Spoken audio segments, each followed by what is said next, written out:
In a small provincial estate, surrounded only by a dense green forest and the sun illuminating the lawns around the house, a child was born. The gods bestowed blessings on the young lady and rewarded her with great happiness, namely, that they had a boy. The baby was tiny, but looked like it already had the personality traits of the homeowner, and then the assistant asked the couple if they had chosen a name yet. The woman, who had just given the world a tiny baby, looked exhausted and even with sweat still dripping down her face, said that his name was Ruin Ardell. She looks at her child as if at some heavenly creature, and with confidence, yet anxiety, says that she hopes he will become the light of this world. Ruin Ardell, from a young age, grew up on an estate and was raised by loving parents, but from childhood he did not stand out as being particularly talented. Sitting on the floor, he overhears his father and his assistant talking about how he should try to get them good seafood, and the owner can have no doubt about that. Suddenly, the child calls out to his uncle Baggins, which causes him to look surprised, so he asks what happened to the young gentleman. The boy almost begs him, but says that he can't go outside at the foot of the southern mountain, because there was a strange flow of mana there. Baggins looks at the young gentleman's father and doesn't understand what this could mean, but he himself doesn't know what his son is talking about. The weather was incredibly bad. The sky was covered with black clouds, and the rain was pouring so heavily that you could hardly see anything around you. The owner of the house opens the door and sees Uncle Baggins running towards the house, and says that he is starting to worry because a lot of time has passed. Entering the room, he apologizes and explains that he chose the longer route, and the man immediately, looking at the emotions of his interlocutor, asks what happened. He explains that he managed to escape trouble because he listened to the young master's advice, and the master doesn't understand what his son is doing here. So Baggins replies that because of his words yesterday, he did not cross the street at the foot of the South Mountain, and thereby saved himself. After all, I just found out that there was an attack by beastmen there, and then the man's eyes were incredibly alarmed because it was impossible to believe.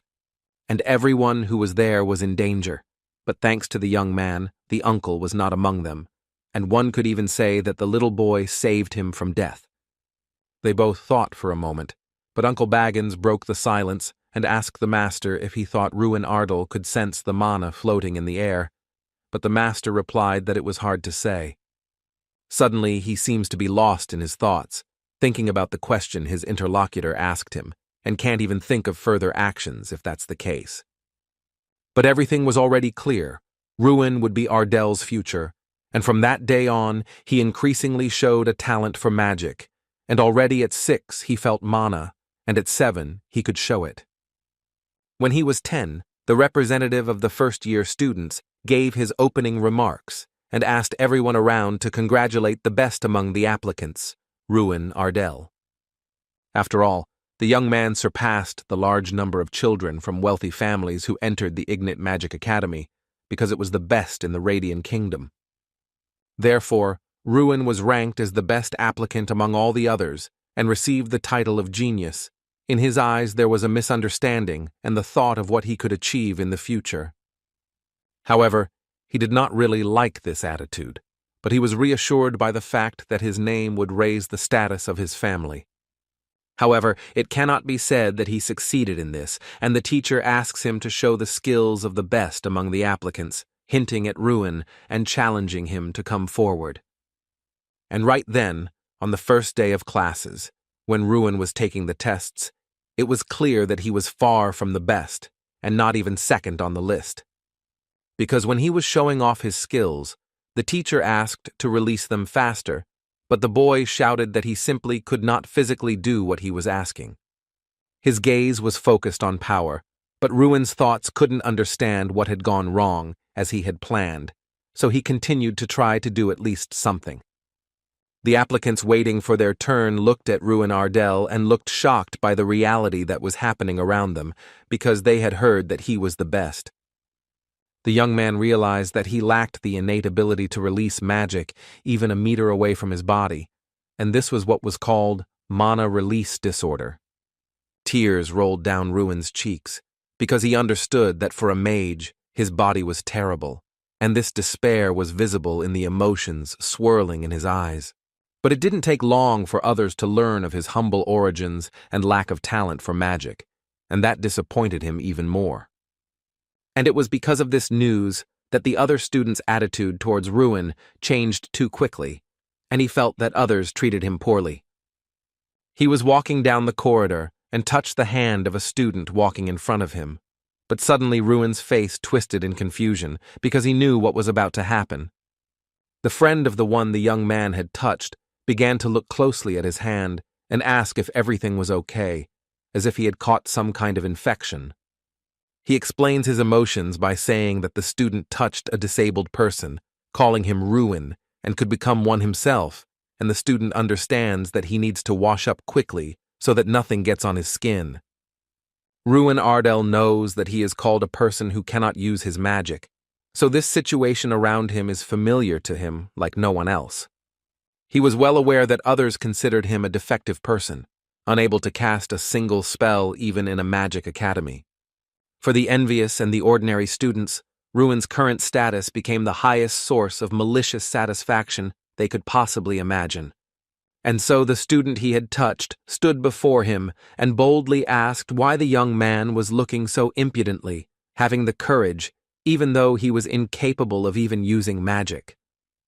Just then, the fist of an angry rival flies with all its force straight into Ruin Ardell's face, seeking to humiliate him in front of everyone and show his level in the academy. The young gentleman stands, his hands firmly resting against the cold wall of the establishment, as if trying to keep his balance and hide his fatigue from being humiliated by everyone around him. Holding his bruised and swollen eye, he aches in his heart and wonders whether he will ever be able to fulfill his dream of becoming a real magician and whether the bullying around him will ever end. After all, it was Ruin Ardell who once entered the academy with the highest scores and was considered more promising than any of his peers and applicants to the institution in general. Therefore, he worked harder than anyone, pushing himself beyond limits to prove himself worthy of the title of the academy's best student and to glorify his name. But due to a curse, the young man, who was once considered a true genius and the best student, became disabled in terms of his ability to wield magic. Therefore, Ardell thinks that this is how, unfortunately, his story at this academy ended, namely, ingloriously and painfully, leaving behind only the shadow of his former hopes and dreams. Ruin remained alone, silently watching the students around him cheerfully chatting with each other, as if completely forgetting about his existence.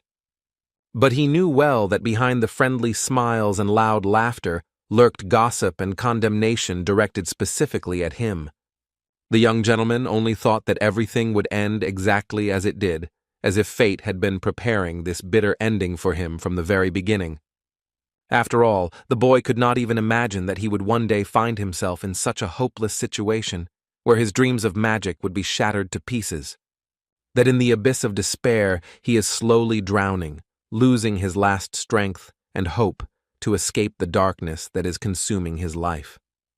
And yet Ruin Ardell never imagined that even in the depths of despair, there would be a place for a miracle that could change his fate against all odds. The young gentleman seemed to be in some dimension, not understanding what was happening around him. His eyes were closed, and his body seemed to have left him and separated on a spiritual level, but outwardly nothing had changed. Having come to himself, Ruin mentally asks where he is and what is happening, but the feeling is as if he is underwater, at a very deep level.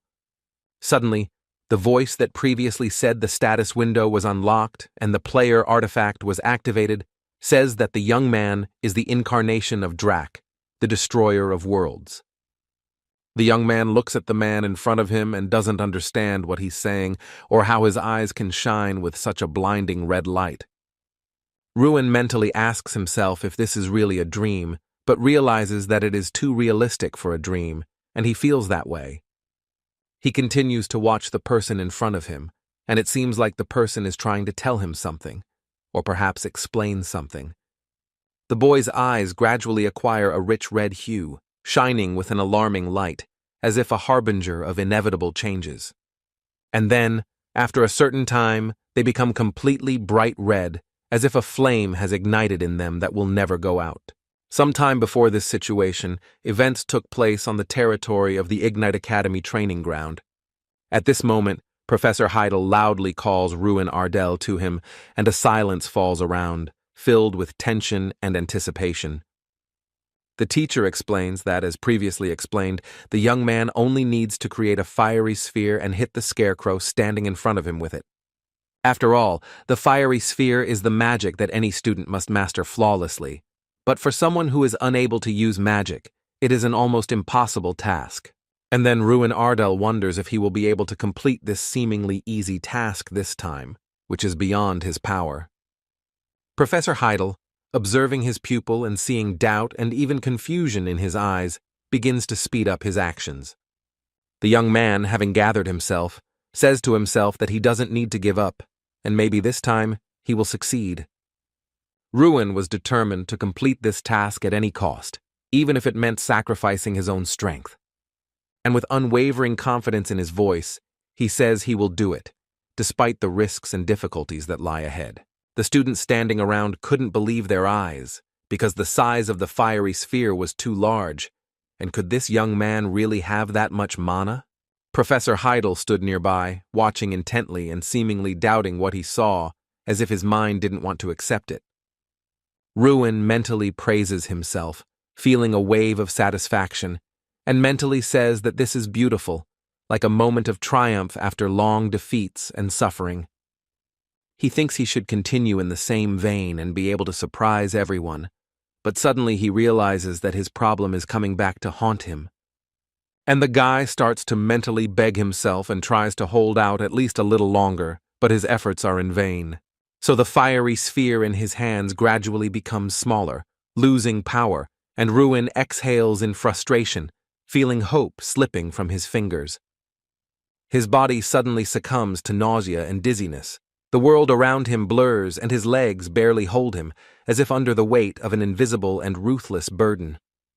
The professor calls out to him, peering anxiously into the pale face, but Ruin, in a trembling voice, replies that he simply can't hold it in anymore. So the teacher sternly ordered him to immediately release the force from his hand, fearing that in another moment the uncontrolled energy would cause irreparable damage. But Ruin understands with alarm and informs Professor Heidel that the fiery sphere seems to have grown to his hand and is not leaving at all, pulsing more and more strongly. Then the man says that the boy is in his final year, and if he still can't use ordinary magic, such as a fire sphere, then he simply won't pass the final exam. And he says that Ruin is destined to fail, to which the young man only quietly agrees, as if accepting the verdict, and repeats these words, as if imprinting them in his mind. But Ardell sincerely apologizes, looking down, and promises that he will train even harder to prove to everyone and to himself that he is capable of becoming stronger. In this practical shooting test, they have to create 10 fire spheres and hit the target multiple times, but Ruin cannot make even one sphere hit the target. Therefore, he does not even count on the role of a third-rate magician and hears condemnation from his classmates who consider him not worthy of training at all.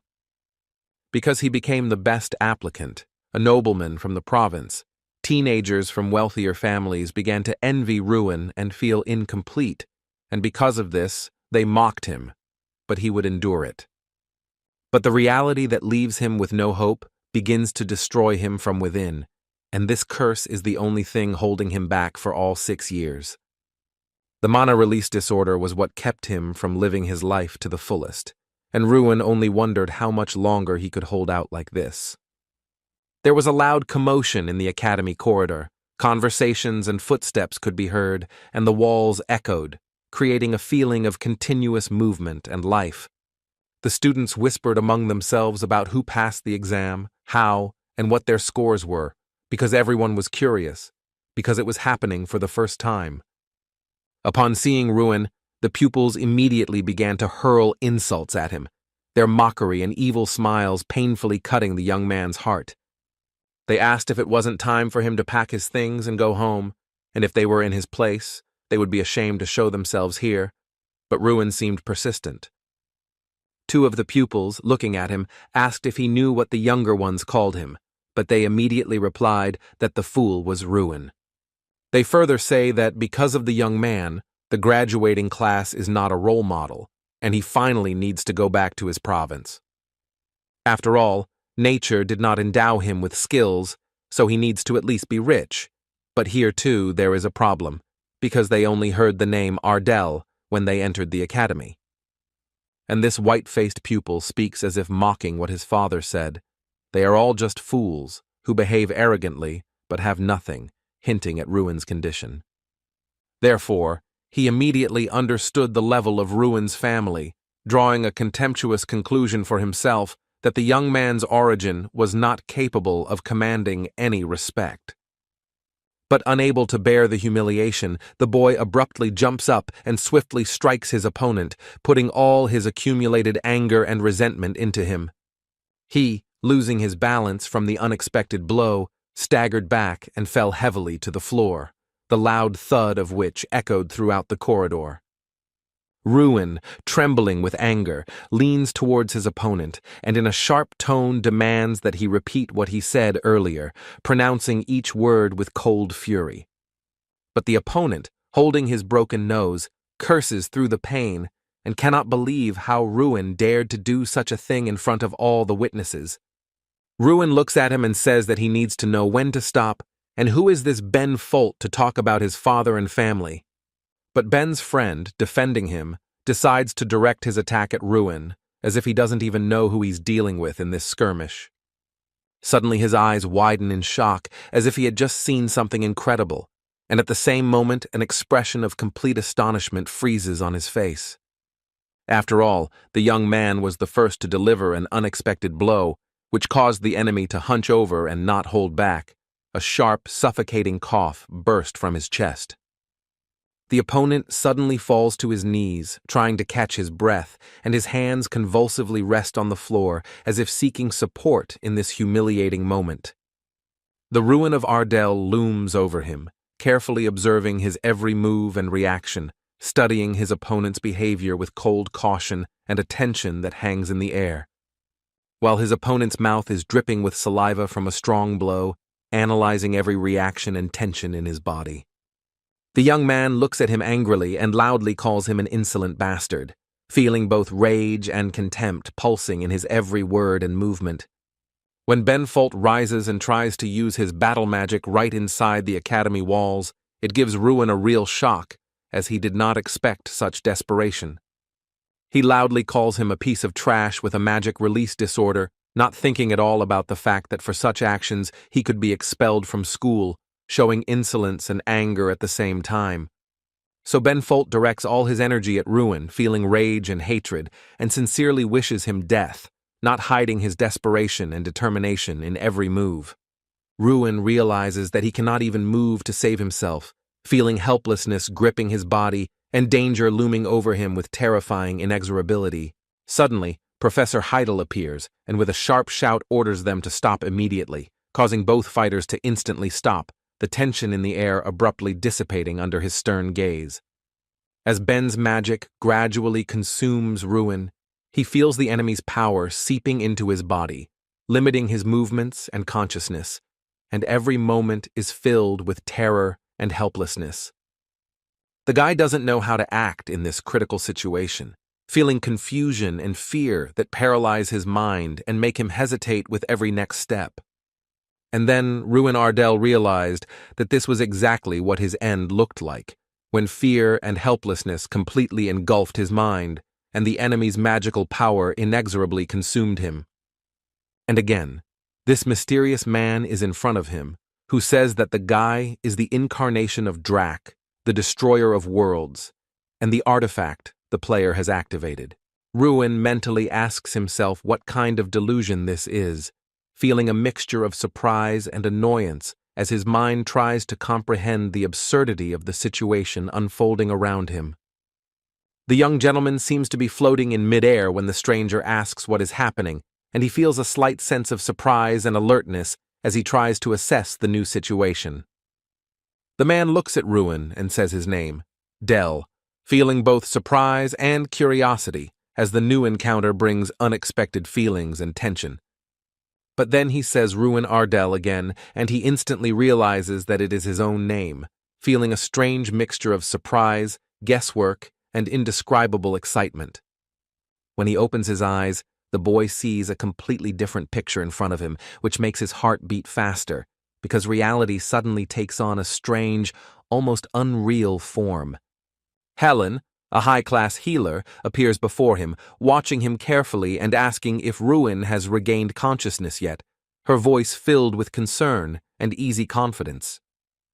The young man's eyes reflect shock from the surprise and sudden change in his surroundings, as he barely has time to realize that everything around him has become completely different. And he immediately asks where he is, to which Helen calmly replies that it is the lounge, explaining his condition and at the same time trying to calm the confused young man. She assures him that he's fine and just doesn't need to get up, but Ruin replies that he's dizzy and just wants to sit down, trying to recover a little and regain his balance. The hero still doesn't understand whether he really lost consciousness, because the vision was too realistic, which makes him doubt his own perception and feel a little surprised. Ruin asks Helen how long he was lying in the room, to which she replies that it was almost a whole day, causing Ruin to raise his eyebrows in surprise and assess how much time he had wasted. And he was lucky that nothing worse happened, so the woman feels that God protected him, giving him a chance to recover and regain strength after a terrible ordeal.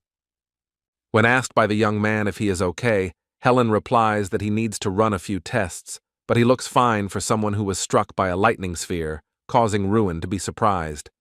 There are no wounds or burns, and even the internal organs remain intact, so Helen realizes that she has never encountered anything like this before, feeling surprised and curious at the same time. Ruin realizes that the lightning sphere is a terrible magic capable of burning the body in a matter of seconds, and he cannot understand how he managed to take such a blow, feeling both shock and surprise. But suddenly, Professor Heidel appears on the threshold of the room. His stern gaze instantly attracts Ruin's attention, and there is tension in the air, making everyone present wary. Helen says she needs to go check other tests, and asks the guy not to be silent if something bothers him, showing concern and attention to his condition. Professor Heidel approaches and asks in a calm but stern tone how Ruin is feeling, carefully observing his reaction and condition to gauge the seriousness of the situation. Ruin answers his question in the affirmative, and the professor explains that this is precisely why he came, because the professorial council has gathered to discuss the situation and take the necessary measures. The teacher explains that Ben Folt will be expelled from the institution, as using magic with intent to kill is an extremely brazen violation of the rules and endangers the lives of other students. He adds that unfair treatment and bullying of Ruin were also taken into account, and all of these factors formed the basis for the decision to expel Ben Folt from the educational institution. Ruin admits that he also hit Ben, to which the professor replies that he will also be punished and will do volunteer service for 1 month as a discipline lesson. And the teacher also wanted to ask his student something, approaching him with a serious expression on his face, ready to hear his opinion and assess his reaction to the question. He asks if Ruin has some kind of artifact, that is, a legendary weapon, which surprises the young man, because he did not expect that he could be asked about such a thing. After all, if he really had such an artifact, he would not have been mocked. To which the professor explains that, based on the value and rarity of such an item, the head of the Ardell family would have already used it for his people. Ruin doesn't understand why the professor asked him about this, feeling surprised and slightly concerned, because it seems to him that such a topic shouldn't concern his field. But the man gathers his thoughts together to explain the situation in more detail and make sure that the pet understands the real reason for his question. He says he is certain that before the young man was struck by the sphere of lightning, his body was enveloped in a red light, which makes Ruin wonder and suspicious about the nature of this magic. And he adds that he was seemingly protected by a high-ranking artifact that reflected Ben's magic, saving Ruin from a fatal blow and causing him a mixed feeling of surprise and disbelief. The student could not believe Professor Heidel's words, feeling a mixture of surprise, skepticism, and indescribable admiration that his life had been saved by a mysterious artifact. But suddenly he remembers a strange dream and begins to suspect that this may be connected to the events that have occurred, causing him a mixture of surprise and anxiety. However, he tries not to believe it, saying that he doesn't understand what happened and is sure that he doesn't have any artifacts, trying to ward off strange suspicions and remain calm. So the man asks him to rest, while the pet's thoughts are filled with complete uncertainty and lack of understanding of what happened. So he decides not to ask any more questions and just listens silently. He became curious about what the professor was thinking about now and tried to guess his intentions, watching every movement and facial expression, trying to discern his thoughts. The young gentleman realizes that this is an experience that is difficult to distinguish from a dream, and even the strange voice that echoed in his mind now seems to be part of some mysterious reality. Who spoke of the artifact of Drak, the destroyer of worlds, and mentioned a certain player, forcing Ruin to ponder even more about the meaning of these words and their possible connection. He also feels like there was another word, but he can't remember it, leaving a feeling of incompleteness and slight unease in his mind. But suddenly, from the depths of his memories, Ruin remembers that the stranger spoke about the status window, causing him to be surprised and curious about the meaning of these words and their connection to events. Ruin curses himself and still can't figure out if it really happened or if it was just an echo of a strange dream, mixing doubt with irritation. He sees this window in front of him and, raising his eyebrows in surprise, asks Helen if she sees it too, trying to share his surprise and understand the reality of what is happening. He pointed to this blue thing in front of him, but Helen only looked at him in surprise, not understanding what he was talking about, because in her opinion there was nothing ahead. Ruin mentally repeated that this simply could not be, because Helen, as before, could not see anything in front of her, and her gaze only wandered into emptiness. The guy realized that only he could see this status window, so he decided to quickly make up a denial and told Helen that he had just imagined it. So the woman, after reviewing the results, calmly reported that all the tests were normal, and he could return to his usual life in the dorm without any problems. Ruin looked at her and said a few polite words of thanks, although in reality his mind was somewhere far away, occupied with completely different thoughts. After all, that day he managed to survive a lightning bolt strike, meet a man with blazing red eyes, and learn from the window that he is the incarnation of Drak. There was even a possibility that the artifact of a powerful mage named Draka had somehow ended up in the young lord's hands, although that seemed almost unbelievable. But suddenly, without any warning, another mysterious window flashed and appeared in the air right in front of him, as if responding to his thoughts. The window had a task that required physical strength and punches and kicks, but Ruin couldn't see how it could be useful to a mage like him. However, there was no doubt when time was running out, and Ruin realized that he had to immediately try to complete the task, even without understanding its meaning. So he clenched his fist and struck, and the window instantly displayed the result, informing him that this was only the first blow of 100 he was to make.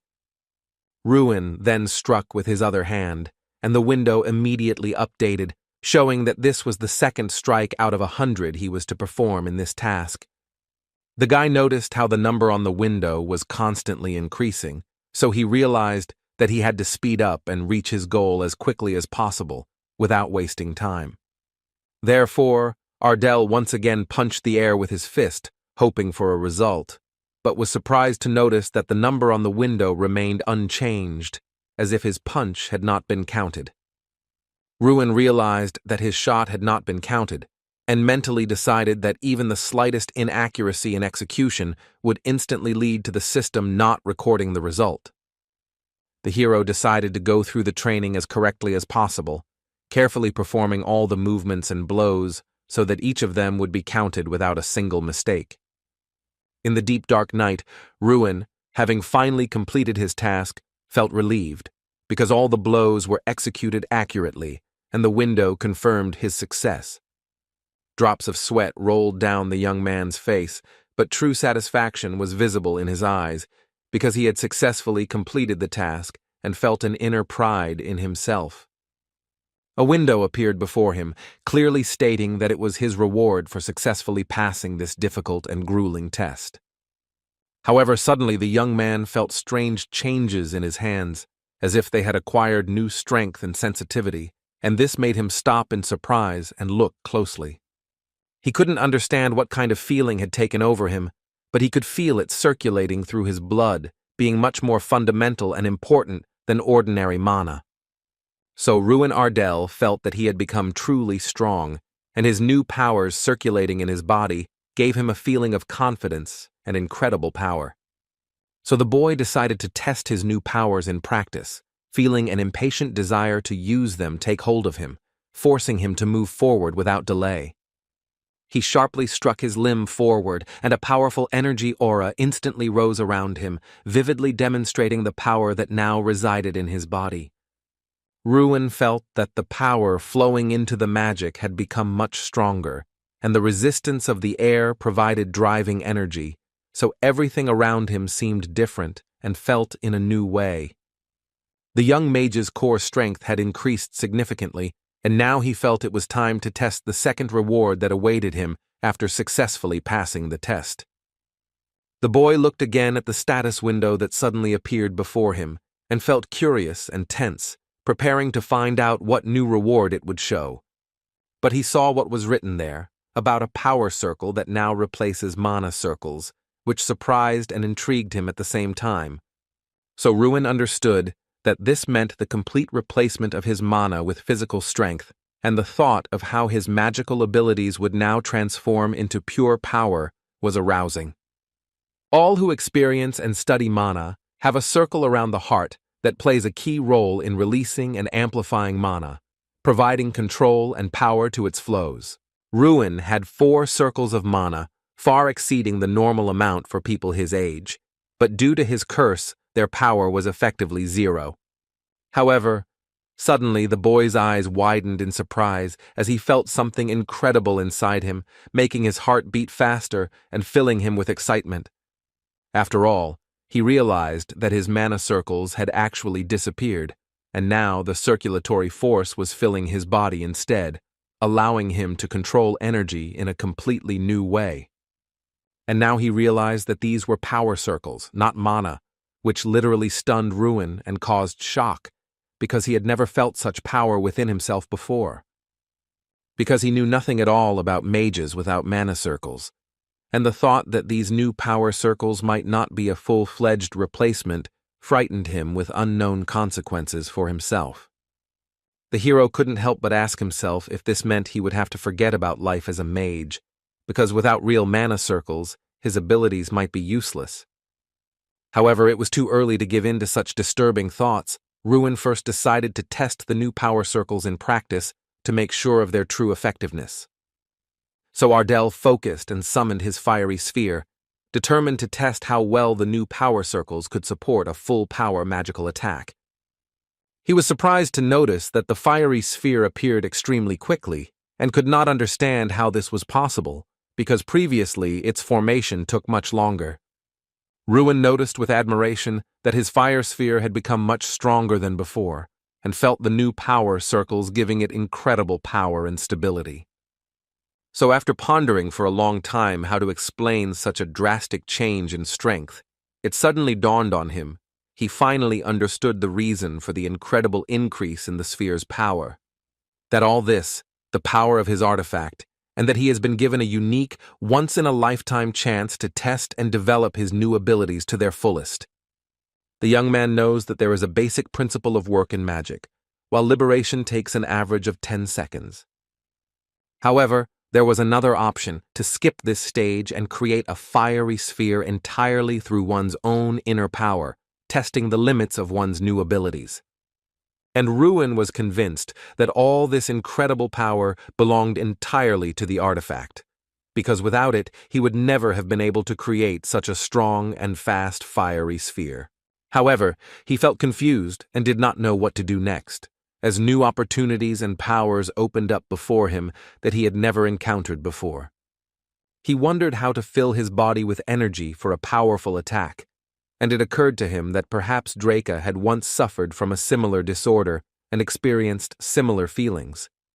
I was surprised how Draca could even come up with such a method, because combining one's own strength with magical energy required extraordinary skill and understanding of the mechanisms of strength. However, Ruin suddenly noticed in the system window that a new task had appeared, and his heart raced as he realized that new trials and challenges lay ahead. After reading the task carefully, Ruin realized that to complete it, he needed to hit the target using pure physical force, and this forced him to tense up and concentrate. However, the guy hadn't even thought about this method yet, and it seemed to him that thanks to it he could reach a new level and become a real magician with incredible abilities. So the hero decided that he had to try to do it, because it was on his actions that he would be able to unlock a new level of power and possibilities.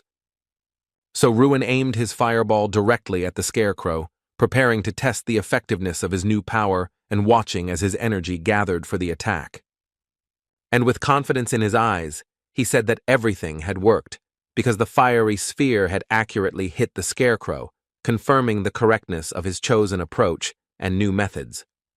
A new message suddenly appeared on the window, announcing that the task had been completed successfully, and Ruin's power had grown even more, opening up new opportunities and prospects for him.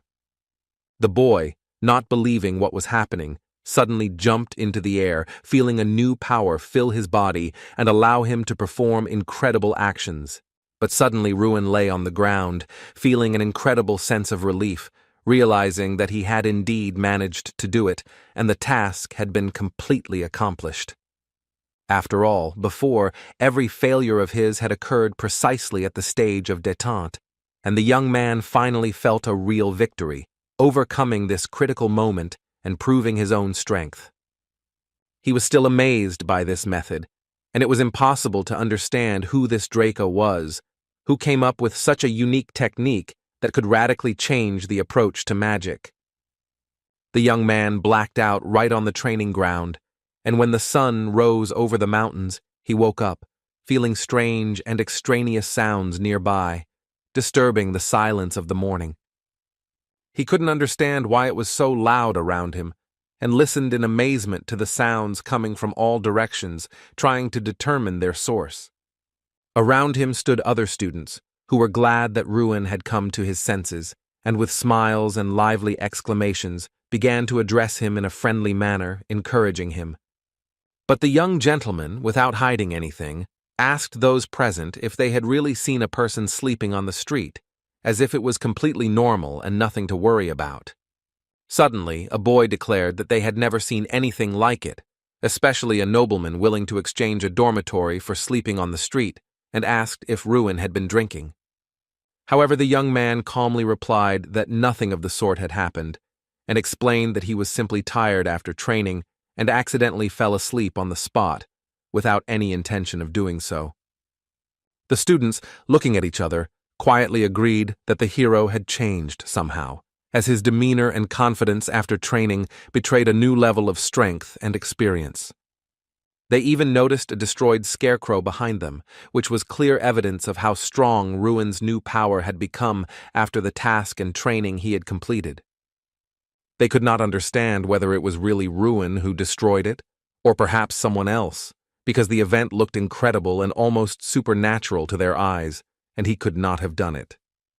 Finally, Ruin Ardal returned to his dormitory, feeling relieved and internally satisfied after all the trials that had come his way that day.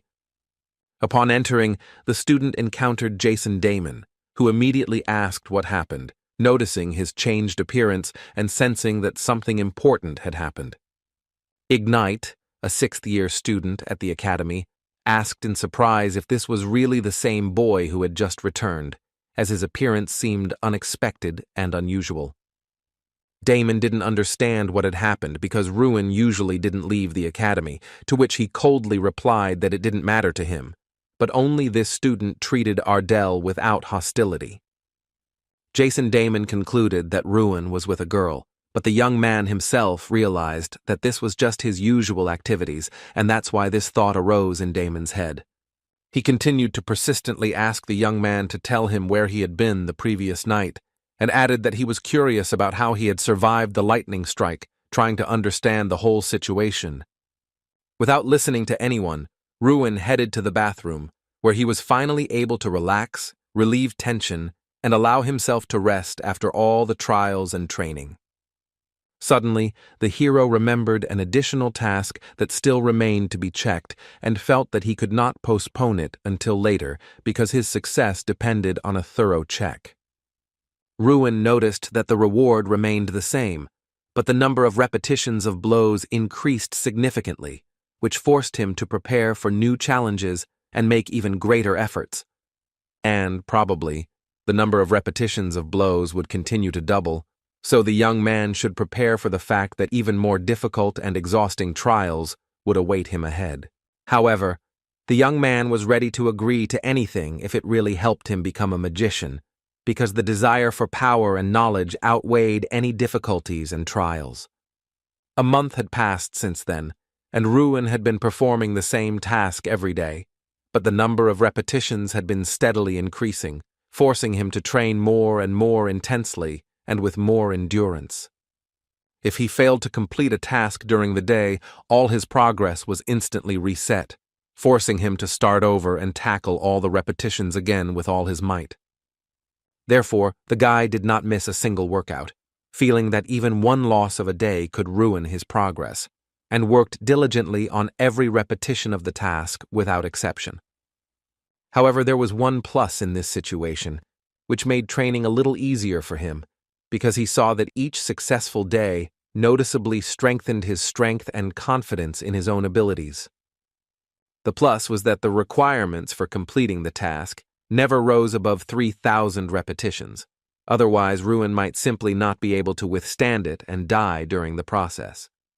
Every day, his leg or arm would rise in a blow, and the student would feel how each movement gradually strengthened his body, trained his endurance, and brought him closer to his goal of becoming a magician.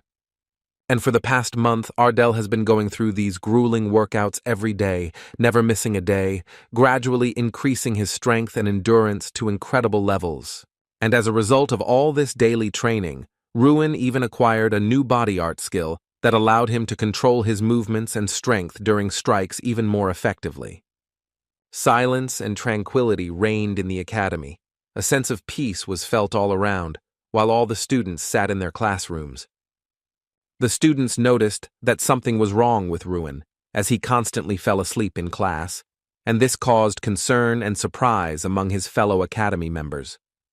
Moreover, the guy actually settled on the training ground, where he relentlessly practiced punches and kicks, devoting all his time to developing physical strength and skill.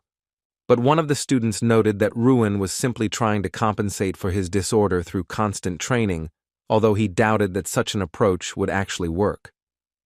So, for the past month, the teenager has been completing tasks every day while simultaneously searching for any clues that might shed light on Drax's personality and secrets. However, he could never find any mention of mages with that name in historical records, which made Ruin ponder even more about the mystery of Drax. The same went for the Destroyer of Worlds, the player, and the status window. There was no mention of them either, which made Ruin ponder even deeper about the unknown secrets. And he simply couldn't even guess who this Draka really was, because the lack of any information left him confused and forced him to look for answers.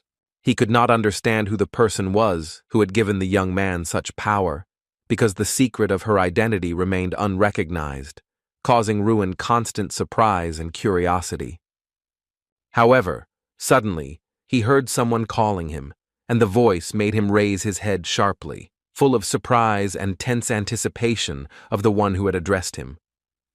Jason ran up to Ruin and, panting from running, asked if he had heard the news yet, because it seemed that this question urgently needed an answer and could not stand delay.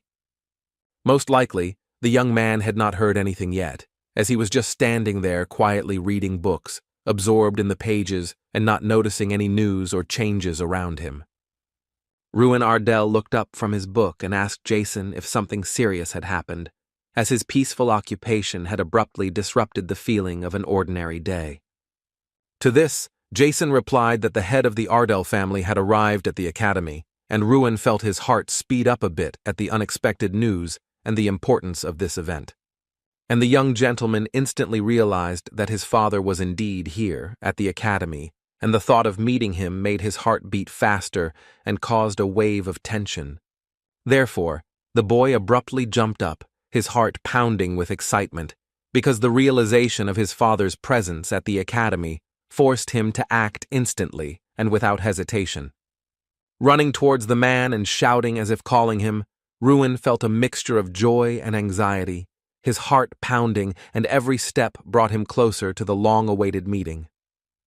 When the elder turned towards him, he still could not recognize who was standing before him, and the young man, running, filled the space around him with impatient anticipation of the meeting. However, suddenly the man's face changed as he recognized his son, and surprise and joy flashed in his eyes, mixed with excitement from the unexpected meeting. Ruin, sitting opposite, noted that his father had sent him here 6 years ago and asked how he had spent all this time, to which he calmly replied that everything was fine, as usual. The young man asked how his younger sister Ruina was, and his father replied that she had grown up and was now studying the martial art of swordsmanship, having made significant progress. He added that she wanted to protect her weaker older brother, and Ruin felt a little uncomfortable, to which his father remarked that his sister had always been more confident. However, suddenly the boy gathered all his inner strength and, full of determination, turned to his father, seeking to convey his thoughts and feel the support of his family. He calmly said that everything was fine with him, trying to reassure him and show that, despite all the trials and training, he felt strong and ready for further challenges. The father did not believe his son's words, but Ruin persistently repeated that everything was indeed fine, and no one was mocking him either physically or morally, demonstrating his own confidence. The elder Ardell seemed to not know how to properly explain the reason for his visit to the child, and his words got lost, leaving the child waiting for important and unknown information. He finally said that he had actually come to make sure the boy wasn't planning to leave the academy, and these words made Ruin feel anxious and responsible. After all, if he is having a hard time, the doors of his home are always open, and the father reminds him that his son has already overcome many difficulties that he cannot even talk about, demonstrating his strength. Ruin immediately understood why his father arrived 6 years later, but explained that during this time he had found his own way out and learned to cope with difficulties on his own. So he suggested that we make an agreement, because he would have to show excellent results on the next exam, and both understood that this would require concentration and serious preparation. But if he fails the exam, the elder Ardell himself will decide his future fate. So, seeing his son's determination, the head of the family returned to the estate. Here came the long-awaited day of the exam, for which Ruin had been preparing for the entire last month, with tension and hidden excitement in his heart, which begins with a written test of understanding magic, where every mistake or attempt to break the rules is severely punished, up to and including a complete nullification of the result. So Ruin, grabbing his pen, took a deep breath and began the exam, trying to concentrate so as not to waste a single second. The exam consisted of a written and practical stage. This part was divided into 4 more tests: target shooting, measuring magical power, real combat, and a one-on-one duel. Ruin coped flawlessly with the written part, as he had throughout his studies, but in the practical tests, Mikkel from the influential Gary Hill family always remained the undisputed leader. This time, the hero was convinced that everything would be different, because he had trained non-stop and finally felt a strength within himself that could challenge even Mikkel. And he was too confident in himself, because he believed that this thing would be able to win first place, despite all the obstacles on the way. After completing the written part, it's time to move on to the practical exam, where Ruin will have to prove his skills and strength in action. Jason Damon walked up to Ruin and called out to him loudly, showing confidence and intent on watching his every move on the practical exam. He asked if Ruin had any plan of action, because his strange behavior caused surprise and forced Jason to be prepared for any development of events. The hero replied that he would try a new approach today, to which his friend asked in surprise if the young man had really found a way that could challenge him in a practical duel. Their conversation was interrupted by another student, Mikkel, who called the boy over in surprise and asked what he was doing here, as if there was no point in being here. Suddenly, Mikkel Garyhill shouted at Ruin and asked if he really, despite his disorder, dared to participate in a practical duel, showing surprise and disbelief. The younger Ardal replied that he had actually only come to take the exam, and there was nothing wrong with that, demonstrating calmness and confidence in his abilities in front of Mikkel. And then Mikkel decided to give advice to someone who had not passed the practical part for 6 years, full of light sarcasm and a desire to emphasize his own superiority. So, instead of going out and subjecting himself to humiliation, Mikkel suggested that Ruin simply surrender, leaving him surprised and a little irritated. But the young man sharply replied that he would not need Mikkel's advice, demonstrating determination and unwavering confidence in his own abilities and intentions. However, suddenly Mikkel noticed that Ruin had misunderstood him, explaining that with the disorder, he was unlikely to be able to successfully pass this exam, leaving his opponent in his thoughts.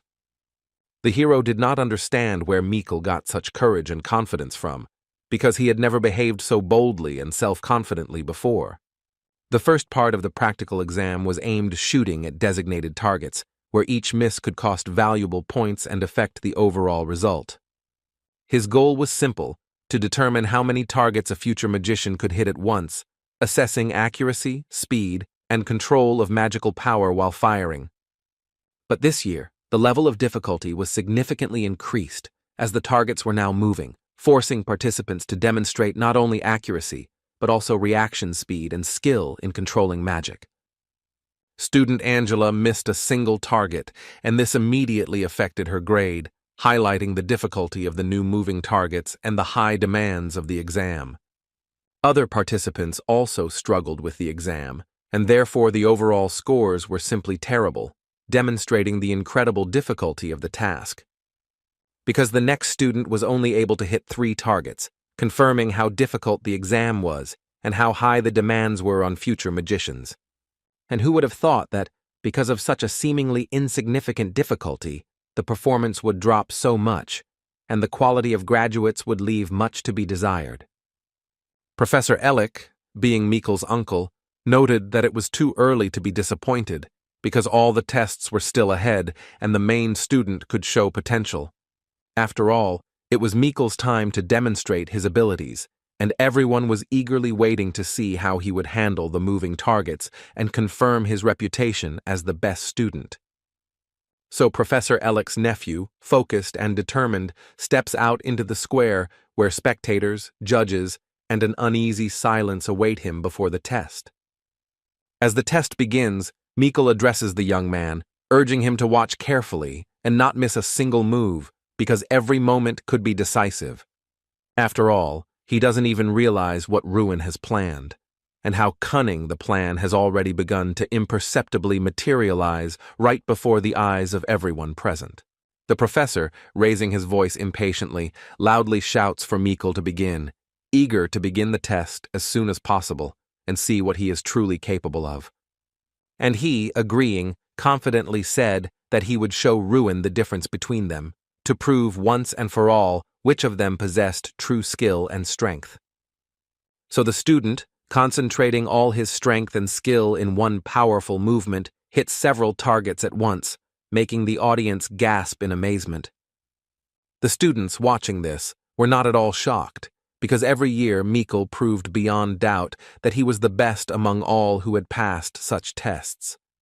Professor Ellick was sincerely happy, and barely holding back his emotions, said, "Isn't this young man a worthy descendant of the illustrious Garrikill family, whose achievements are remembered by generations?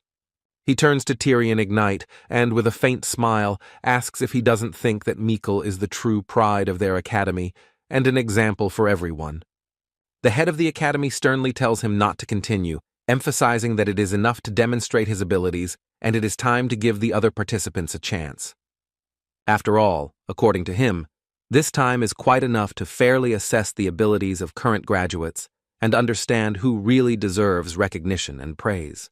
Professor Heidel remarks that, why don't they sit a little longer because Ruin is next to speak, and Tyrion Ignite finds it hard to believe that he is capable of demonstrating any results. But despite his doubts, he agreed to give Ruin his due and to carefully watch how he would handle the exam and whether he could at least partially exceed expectations. Ruin realizes that things are going well and sees this as the perfect opportunity to test his own strength and show everyone what he is capable of to the fullest. So the teacher, observing intently, asks him to begin, signaling that it is time to show his mastery and confirm the skills he has acquired. To this the student agrees, intently preparing his fiery sphere, feeling the energy building up inside, ready to explode with a powerful, devastating blow. Suddenly, the force around him rapidly increases, forming a powerful flame that completely engulfs Ruin, causing everyone present to freeze in admiration and alarm. All the professors and the head of the academy could not believe their eyes, watching the incredible speed of the call, which exceeded all their expectations and imagination. The students, watching Ruin, were also in complete shock, because no one expected him to demonstrate such strength and skill at the very beginning of his performance. Mikkel, despite everything, calmly notes that he has a disorder and emphasizes that the main thing is to hit the target accurately, because only the result matters. And Ruin, in fact, turns out to be almost powerless, because his attempts to resist Mikkel's efforts, in his opinion, have no effect, leaving him vulnerable. The new skill instantly adds acceleration to Ruin's movements, making his every step and maneuver faster and more unpredictable, perhaps even powerful enough to surpass Mikkel. He recently acquired this skill, and it is thanks to it that the guy is able to move abnormally fast, literally outpacing the expectations of everyone around him and gaining an advantage in a duel. In other words, Ruin Ardell is now moving like a real typhoon, carrying with it improbable speed and force, breaking any obstacles in its path. His face shows absolute self-confidence, which seems to radiate self-confidence and a willingness to overcome any opponent without hesitation. After all, he sincerely believes in his own strength, which has grown incredibly high, giving him a feeling of invincibility and confidence in every movement. Looking at Ruin, sweat dripped from the professors' faces, because even they could not hide their surprise and excitement at the incredible strength and speed that the young man was demonstrating. And the students couldn't help but cover their mouths and turn away, watching in fascination as Ruin passed the exam, as his skill and speed left them in awe. Finishing and carefully looking at the result of his work, Ruin realizes that everything turned out exactly as he planned, and feels deep satisfaction from the success achieved. Watching the young magician successfully pass his difficult exam, the teachers and mentors present begin to carefully count his scores. So, Ruin had 27 goals, each of which he carefully considered, planning his actions and choosing the most optimal path to achieve them. The students realized that this was the greatest result in the history of the academy, and their faces reflected admiration and surprise at the incredible achievement. Even Tryon Ignis himself rose from his seat and, not hiding his admiration, began to sincerely clap his hands, supporting the student's incredible achievement. He turned to Ruin, looking at him with sincere admiration, and said that this was a stunning result that exceeded all the academy's expectations. All the students also started shouting at Ruin, encouraging and praising him, loudly exclaiming that he was truly a good boy and deserved recognition. But only Mikkel remained confused and could not understand how it happened that the enemy achieved such an incredible result, remaining deeply impressed. Ruin realizes that he is now receiving general recognition and praise that he has never received in all 6 years of study, and he feels strangely moved by this. And this warmth spreads in his chest, filling his heart with joy, because he has long dreamed of feeling such sincere support and recognition from those around him. Professor Ellick could not accept this, and with obvious surprise, said that for the first time in his life, he had seen such a reception that exceeded all his expectations. But Professor Heidel, standing up for his student, indignantly asked whether the nature of magic really did not open up limitless possibilities, expressing surprise and support. And if everything happens strictly according to expectations, he added, then it's no longer magic, but simple mathematics, because true magic always contains an element of surprise. But Professor Ellick, disagreeing, continued to argue, defending his point of view and trying to prove that the situation could not violate the usual rules of magic. The head of the academy interrupted him, sternly and at the same time enthusiastically saying that today he had witnessed a real magical miracle created by the student himself. However, he immediately noticed that the other professors had a completely different opinion, and their faces reflected doubt and restrained surprise that could not be ignored. Professor Ellick, listening to the main character, mentally reflected that everything had gone awry because of Ruin's actions, and his heart was filled with anxiety and irritation. Jason Damon felt an incredible joy for his comrade, his heart filled with pride and sincere admiration that Ruin's achievements had surpassed all expectations. And the other students seemed to have changed their attitude towards the young man and began to ask with curiosity how he managed to achieve such incredible success. The boy realizes that until yesterday he was an outcast, laughed at and mocked by everyone, and now he feels deep surprise and mixed emotions at the sudden attention. Everything changed in one day, and the boy understood that for some, Ruin remained like a bone in the throat, causing envy and hidden rejection among his classmates. Entering his room, he unexpectedly sees Mikkel sitting there waiting, and this makes the meeting tense and a little uncomfortable. But Ruin, noticing him in his space, discreetly asks what he is doing in someone else's room, trying to hide his surprise and slight indignation. Mikkel explains that he came to warn Ruin not to show off, but the young man himself thinks that the reason for all this is that Mikkel simply lost and is jealous. Grabbing the young magician by the collar of his shirt, his opponent shouts sharply in his face, his voice trembling with anger, and his face turning red with emotion and irritation. But Ruin removes his hand from his shoulder with surprising ease, showing no aggression, just calmly pushing Mikkel away and remaining steadfast. This calm gesture only further irritated his opponent, provoking genuine anger in Heracles and a desire to prove his superiority at all costs. After all, Mikkel could not understand where Ruin got so much strength from, and this only increased his surprise and irritation, making the situation even more tense. Ardell calmly states that it is important for both of them to complete their training, and if he wants to defeat him, let him do it honestly in a one-on-one battle, without outside interference. After his proposal, Ruin calmly releases his hand, remaining calm and demonstrating confidence that now everything will be decided in a fair battle. Mikkel challenges him by asking if Ruin really considers himself worthy of fighting him, since throughout his 6 years of study, he has consistently failed exams and appeared weak. The young man calmly replied that he just had to wait, and then all doubts would disappear, and the truth would become clear, showing who was truly worthy of the battle. Mikkel warns that Ardell should not even think about taking the next exams before their battle, emphasizing the seriousness and audacity of his intention. But the student mentally believes that in today's exam, the young man will not be able to overcome even the first stage, confident in his weakness and doubting his chances.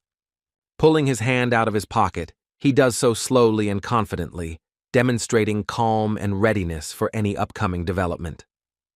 Looking at her, he thinks that whatever the circumstances, Ruin is truly a magician, and this certainty causes him surprise, admiration, and respect at the same time. The second stage of the practical exam consisted of measuring the students' magical power, testing their abilities and level of control over magic under the close supervision of their teachers. The treasure of the academy, the ancient ogre Kingram, was transformed by the Archmage Freud 500 years ago during his lifetime, so the students need to direct magic at him and show a high result. Ruin asks Damon if he really needs to cast the spell he is sure of on the statue and receives an affirmative answer, which only strengthens his resolve. But this ogre is famous for his cruelty in evaluation, and getting more than 20 points is already considered an excellent result, which makes the task especially difficult.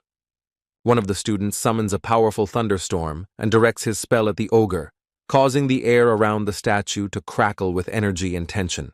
But Kingram, in a menacing voice, orders him to hide from his sight and, with a contemptuous smile, calls him a one-point magician, humiliating him in front of everyone. He mockingly suggests that his pupil give up magic right now, stating that with such skills, he will never become a real wizard. The next student confidently walks into her exam, preparing to show off everything she has learned, and with hope in her eyes, she directs her steps towards the ogre statue. She turns to her companion and, with a faint smile, tells him to watch carefully, because now she will show the true power of her magic. She concentrates, raises her hands, and casts an ice sphere spell, filling the air with cold that swirls around her before releasing it at her target. Kingram respectfully says that he will definitely remember it, because what he saw was truly impressive and worthy of recognition, even by his strict standards. But then the ogre coldly lowers her to the ground and adds with a sneer that he was only truly struck by her hopelessness, causing the crowd to freeze in embarrassment. He gives her only 2 points, and the girl cannot hold back her tears because it was her best attack, into which she had invested all her strength and hopes, hoping for a higher score. Jason also failed the exam and only got a 5, but not wanting to accept it, he argued until he was ordered to return to his seat. Mikkel Garahill is called up next, and all the students watch with interest as he confidently takes the exam, preparing to show off his abilities. The student gathers all his strength together, filling himself with determination, and looks as confident as possible, ready to demonstrate his true strength in front of everyone. He focuses his magical power on the statue, feeling the energy pulsing in his hands, ready to strike the target with maximum accuracy. And suddenly the ogre Kingram, loudly and sternly, declares that he is disappointed and suspiciously asks if Mikkel is not the son of George Garahill, causing surprise among all present. To this, Mikkel calmly replies that he is indeed his proud third son, looking confident and seemingly enjoying revealing his family connection. Kingram laughs loudly at the young man and disdains that his father was a worthless person who begged for points, emphasizing his contempt for Mikkel's family. But even the student doesn't have much talent, so Kingram gives him only 27 points, and the boy sharply disagrees with the assessment, feeling indignant. He is asked to calm down, and after that, Ruin Ardal is called next, who prepares to show his abilities, watching the reaction of those around him. The young man realizes that he is a little nervous before the exam begins, feeling a little anxious, but he tries to pull himself together and set himself up for success. But he sincerely believes that he can handle this challenge, and this gives him determination and confidence, allowing him to focus on the task despite his anxiety. He approaches the statue, says that it is nice to meet him, introduces himself as Ruin Ardal, demonstrating calm and confidence before the start of the exam. To this, Kingram replies with curiosity and slight surprise that this is the first time he has seen this student, carefully observing his behavior and magical abilities.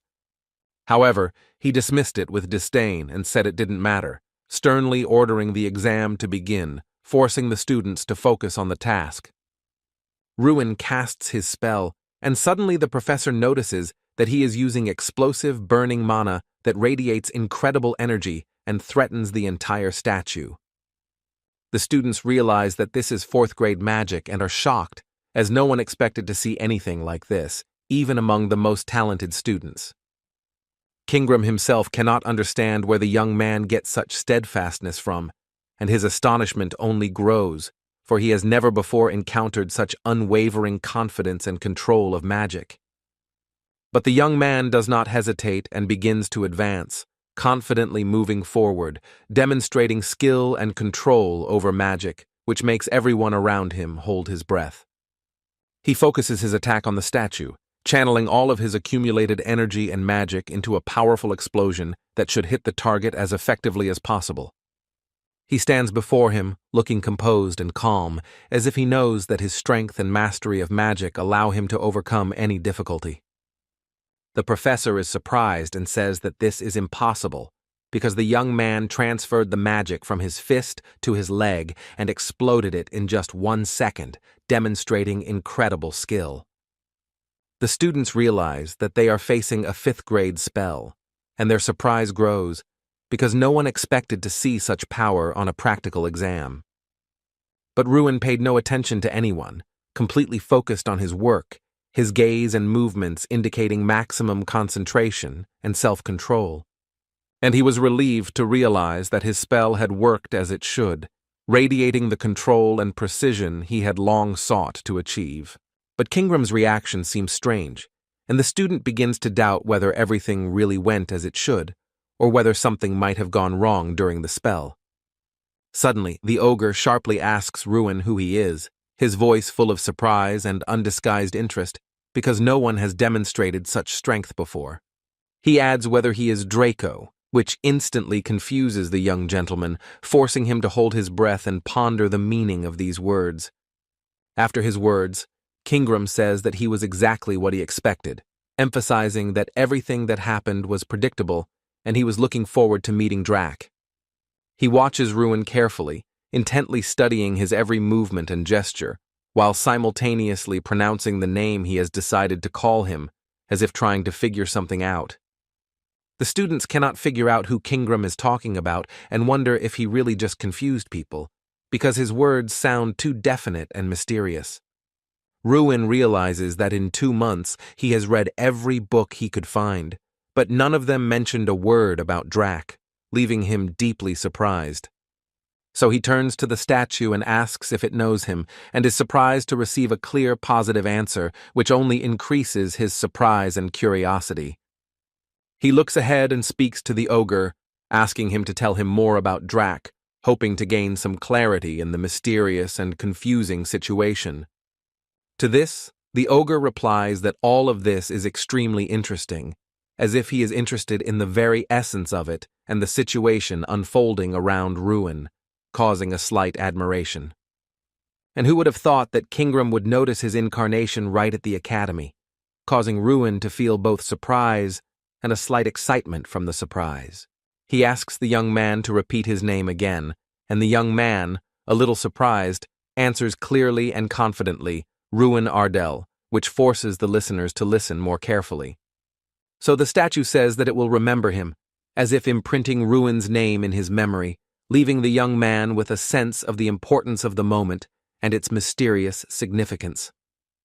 He says he will answer his question later because there are many people around and the ogre is expected to score points, leaving Ruin slightly surprised and impatient. Kingram announces that the evaluation is complete, as the student's magic does not match that which allows for an accurate determination of the result, leaving everyone present in mild surprise. But the professor reminds us that according to the rules, an estimate must be made in any case, and this contract must be fulfilled within 5,000 years. Kingram was furious and couldn't understand how the man dared to address him like that, considering he was judging children who didn't even look like real wizards. But knowing that a contract is a contract, the ogre is forced to agree and give an assessment, albeit with obvious dissatisfaction and internal resistance. Kingram asks Ruin how much he wants to get, 0 or 100 points, watching his reaction carefully, as if testing his courage and determination.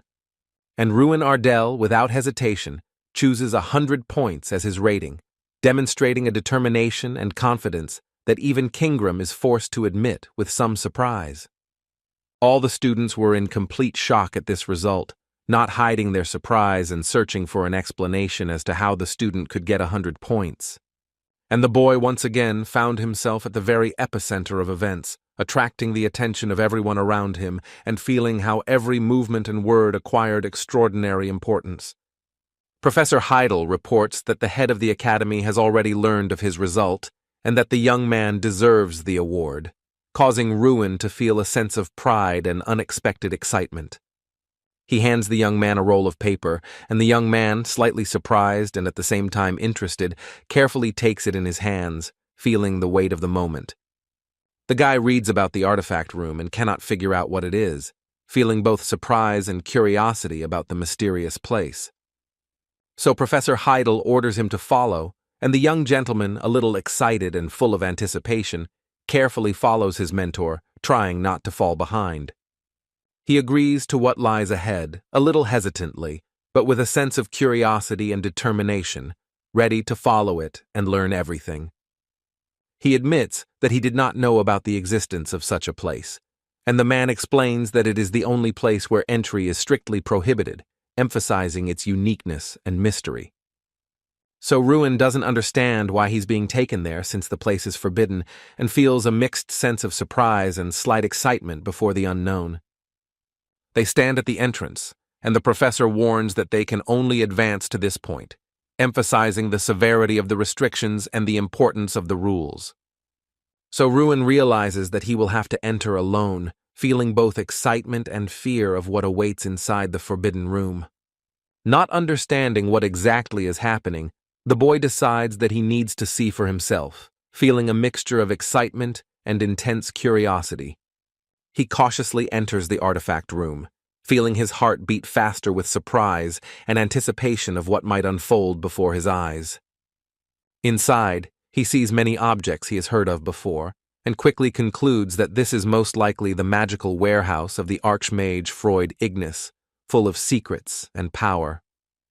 Suddenly the boy hears a voice softly saying that the student looks confused, forcing Ruin to concentrate even more and try to understand what is happening. But it turns out that it was Kingram who unexpectedly appeared before him, causing the pet to feel both surprise and slight excitement. And he no longer looks like a stone statue, but appears before Ruin alive and real, his presence adding unexpected weight and tension to the situation. So the ogre explains that this is the only place where he can appear in his true form, and Ruin realizes the uniqueness of the moment and the rarity of such an opportunity. But the student asks what the ogre meant when he spoke of its value, feeling both curious and slightly agitated by the mystery of what was said. To this, Kingram replies that the young man does not yet realize his true significance, forcing him to reflect on the depth of what was said and his own potential. Despite the fact that Ruin uses the same artifact as the player, he still does not fully realize its significance and the power hidden within.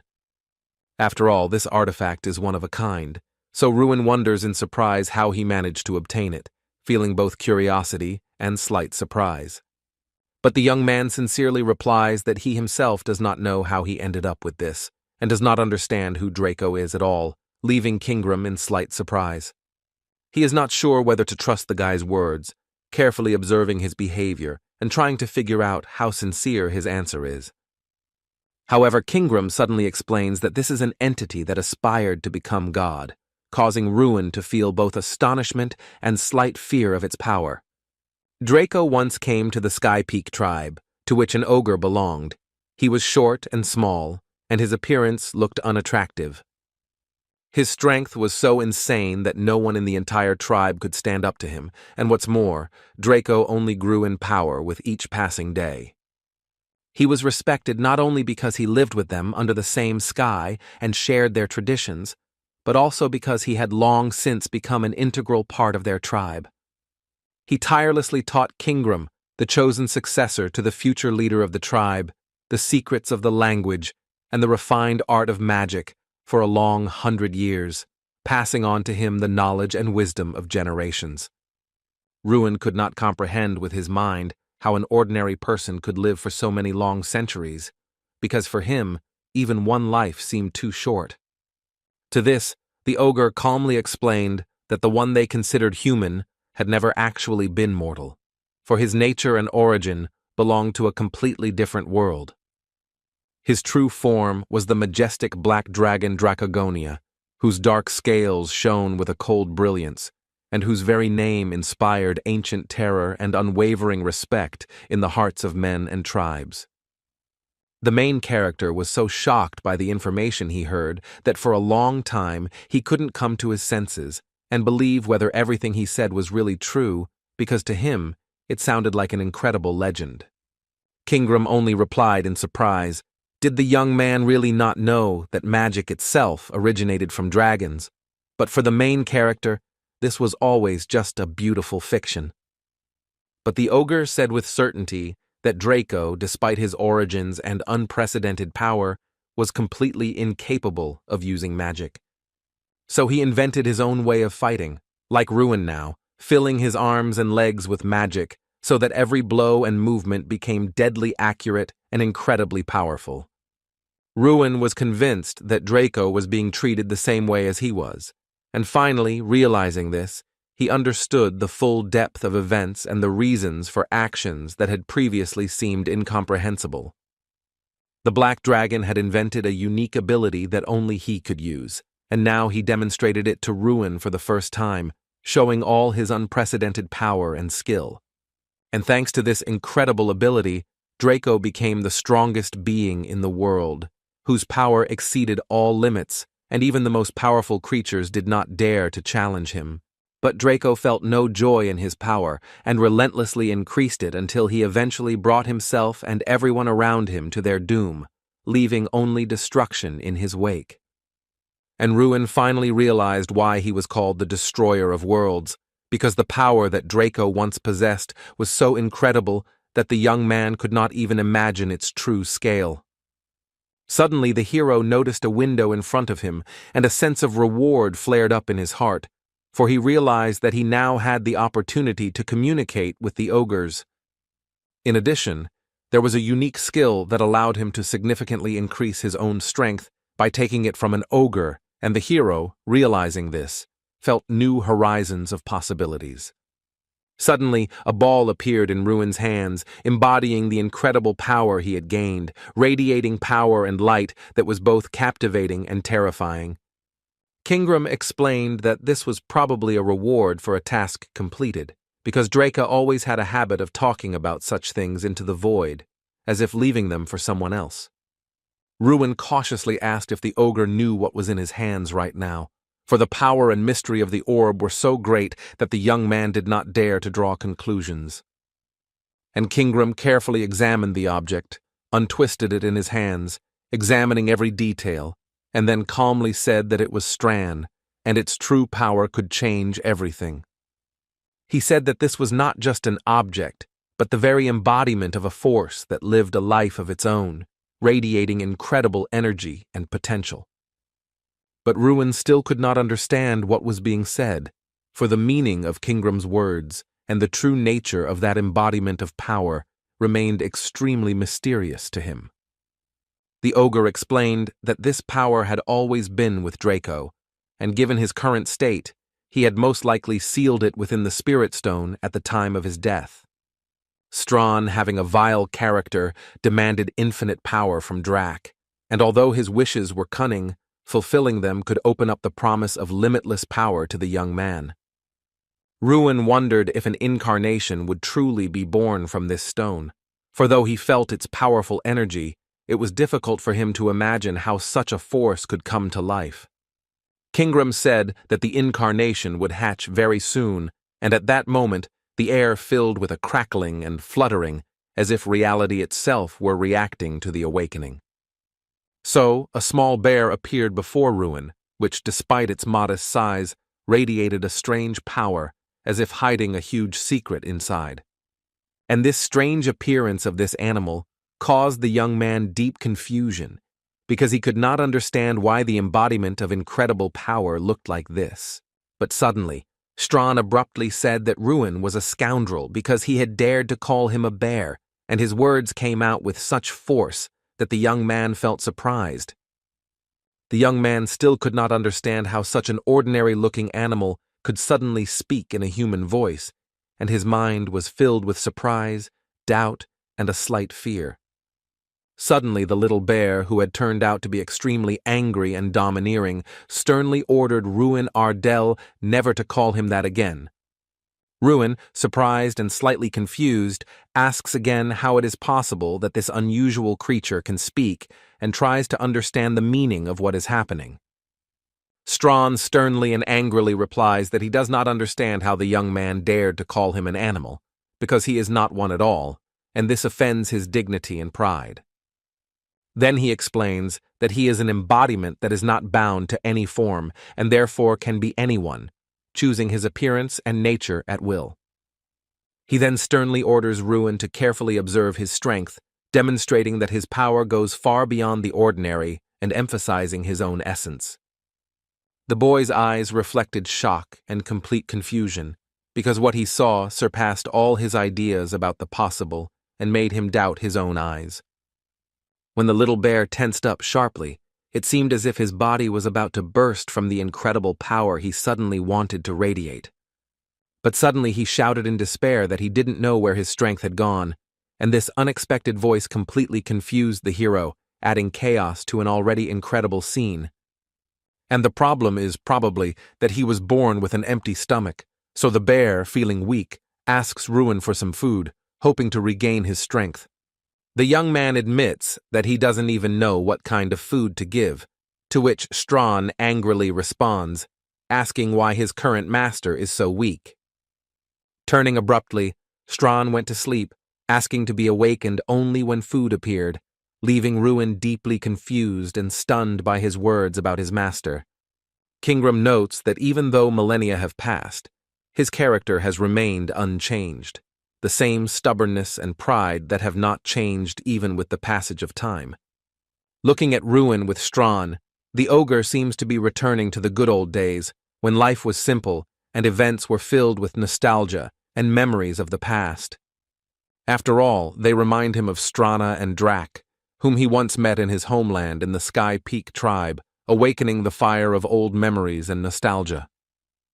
He asks what Ruin Ardell, a young destroyer who carries the will of Drak, is going to do next, seeking to understand his intentions and future path. With this force that makes him extremely powerful, standing on the edge, it can either destroy him or guide him on the right path, shaping his destiny and choices. Ruin realizes that the true reason for his quest for power was to protect his people from demons, realizing that his goal was always noble. He also understands that he sought to glorify the Ardell name and show himself to those who had previously insulted him, proving his own dignity and strength through courage and actions. He realizes that this is enough, because he still has a lot to protect, and the young man firmly decides not to give up on his goal, despite all the difficulties. So he answers that he will live according to his own will, standing up for himself, protecting his people and family, and will not allow anyone or anything to guide his path. Kingram says that's good, and will look forward to the future the young mage will bring, hoping that his actions and decisions will define a brighter path for all. After learning the information, his daily routine remained unchanged, except for Strana, who stubbornly refused to wake up, creating a little chaos in the usual order. But as soon as he heard the word food, Strawn suddenly jumped up, forgetting about his tiredness and sleep, and his energy instantly returned, causing everyone around him to look at him in surprise. And Ruin realizes that feeding has now been added to everything else, becoming a new daily obligation capable of bringing chaos to his routine. After all, this little bear seemed to live only on food, and each meal was a source of intelligence and strength for him, which made his behavior completely dependent on nutrition. But more than that, he consumes too much, so that even large food supplies quickly disappear, forcing Ruin to constantly monitor his appetite and replenish supplies. Ruin realized that this food in question was actually a kind of power that the young man gained from completing his tasks, and that consuming it directly affected his power. After studying the status windows, Ruin realizes that Strawn is useful to him because the companion skill accelerates the guy's development, providing additional support and improving his abilities. Its owner gains 100 strength points each time it becomes stronger, and 200 when it gains 2 stars, and this process repeats itself endlessly. Before his ceiling, he had 31 stars, to which Ruin replies that he feels strong even without 1,000 units of strength, realizing the inner power that experience gives him. The hero asks how Draca reached such a level, and if there are ways to increase his strength without completing the task, trying to find an alternative path of development. Strawn replies that if he really wants to learn how to reach that level, then he should first give him a glass of water, emphasizing his demandingness even in small things. Ruin asks if he can remain silent if he wants to die of hunger, but the little bear firmly replies that he will speak up anyway, without hiding his needs. One way to become stronger is to perform tasks of increased difficulty that test the limits of abilities and contribute to significant development of strength and skills. Similarly, strength increases when creating items or finding artifacts, as each such action adds experience. You can also boil ogre tendons and prepare an elixir, because such rituals or chemical experiments provide additional strength and strengthen the abilities of the one who performs them. However, all of these options prove unsuitable for Ruin, as his path and method of gaining power are different from conventional methods. After all, first you need to accumulate 1,000 units of strength, because the host's body is not yet ready to withstand greater power, and without this, any attempts to increase strength can be dangerous. The guy thought he had already become stronger, but in fact his true path had only just begun, and now the next goal is to accumulate 1,000 units of strength. So Ruin trained every day, diligently improving his skills, and gradually his strength reached 930 units, bringing him closer to his intended goal. It was then that the third stage of the exam began, a real battle, where every move and decision mattered, and the young man's true strength was severely tested in conditions of real danger. Strawn sees that today is the day for the host to face the battle he has been waiting for so long, and feels the tension and responsibility that hangs over the upcoming duel. The potential for chaos is high, as the spell can even affect your own, and this test primarily tests how well magicians are able to control risks and act with precision under pressure. Jason, using a fire sphere, suddenly targeted the students nearby, and this instantly created a dangerous situation, forcing everyone to closely monitor his actions.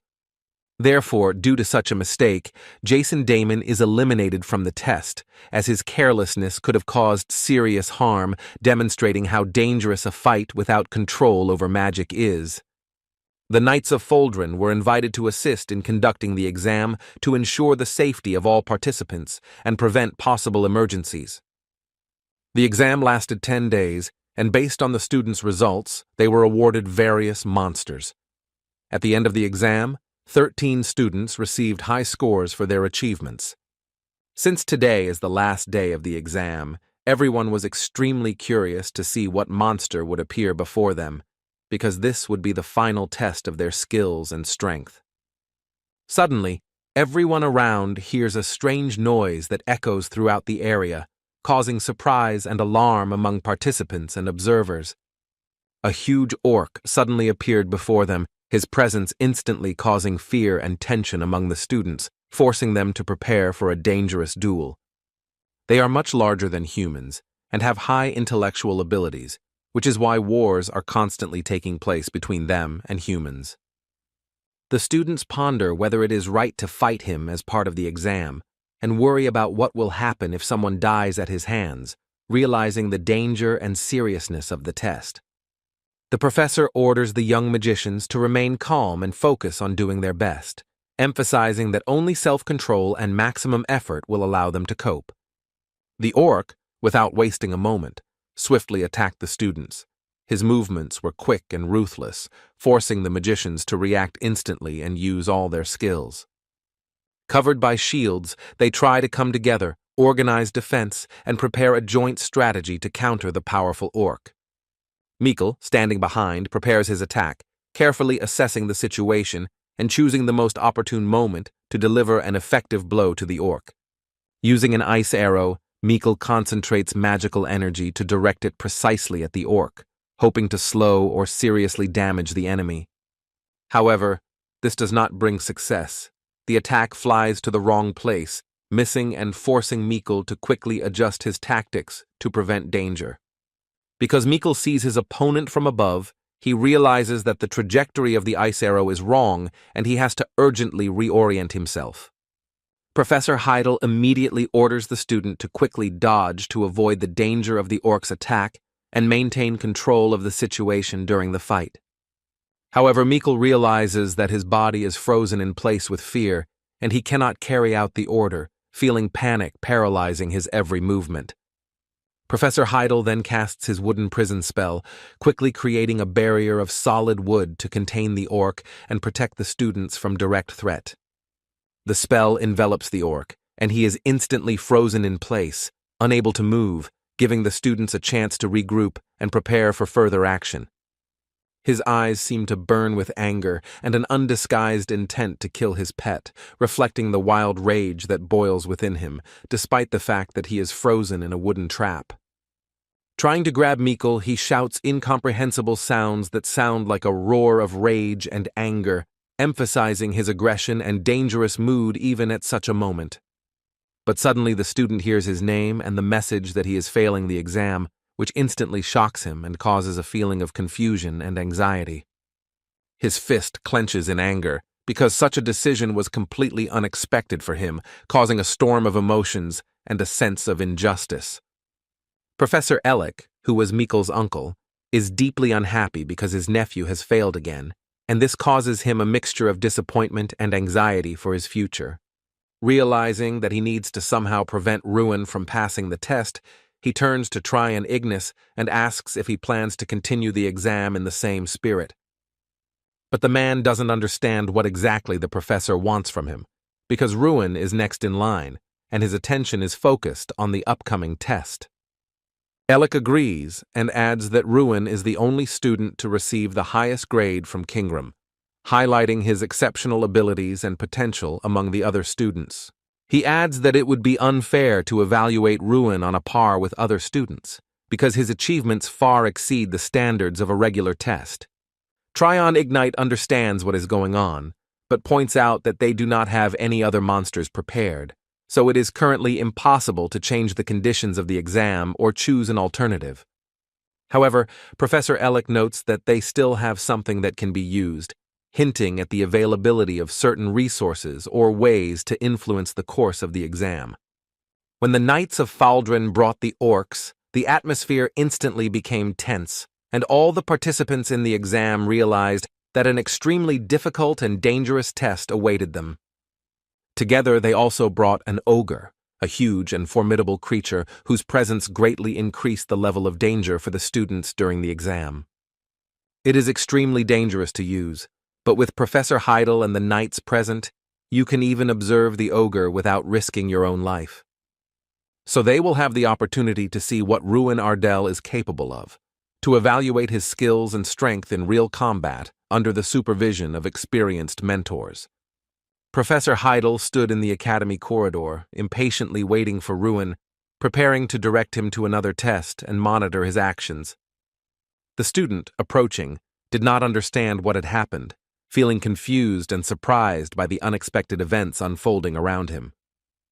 Before the test began, Professor Heidel intended to explain that today's exam would be much more difficult and dangerous for Ruin Ardell than for the rest of the students. The professor explains that the academy has high hopes for Ruin, as Kingram gave him an extremely high score, which is why some consider it unfair to give the young man such a monster. Ruin, with slight confusion, wondered what context the professor meant in his long story, because it seemed to him that Heidel's words concealed something more.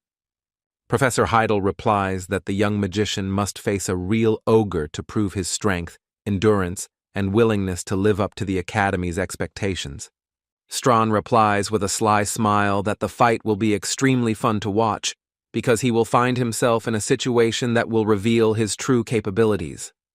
His opponent stood before him, bound by heavy steel handcuffs that rattled with every movement, reminding him of his power and at the same time his limitations. He looked extremely aggressive, as if with his whole being he only wanted the death of his opponent, and in his eyes burned an uncontrollable desire for battle.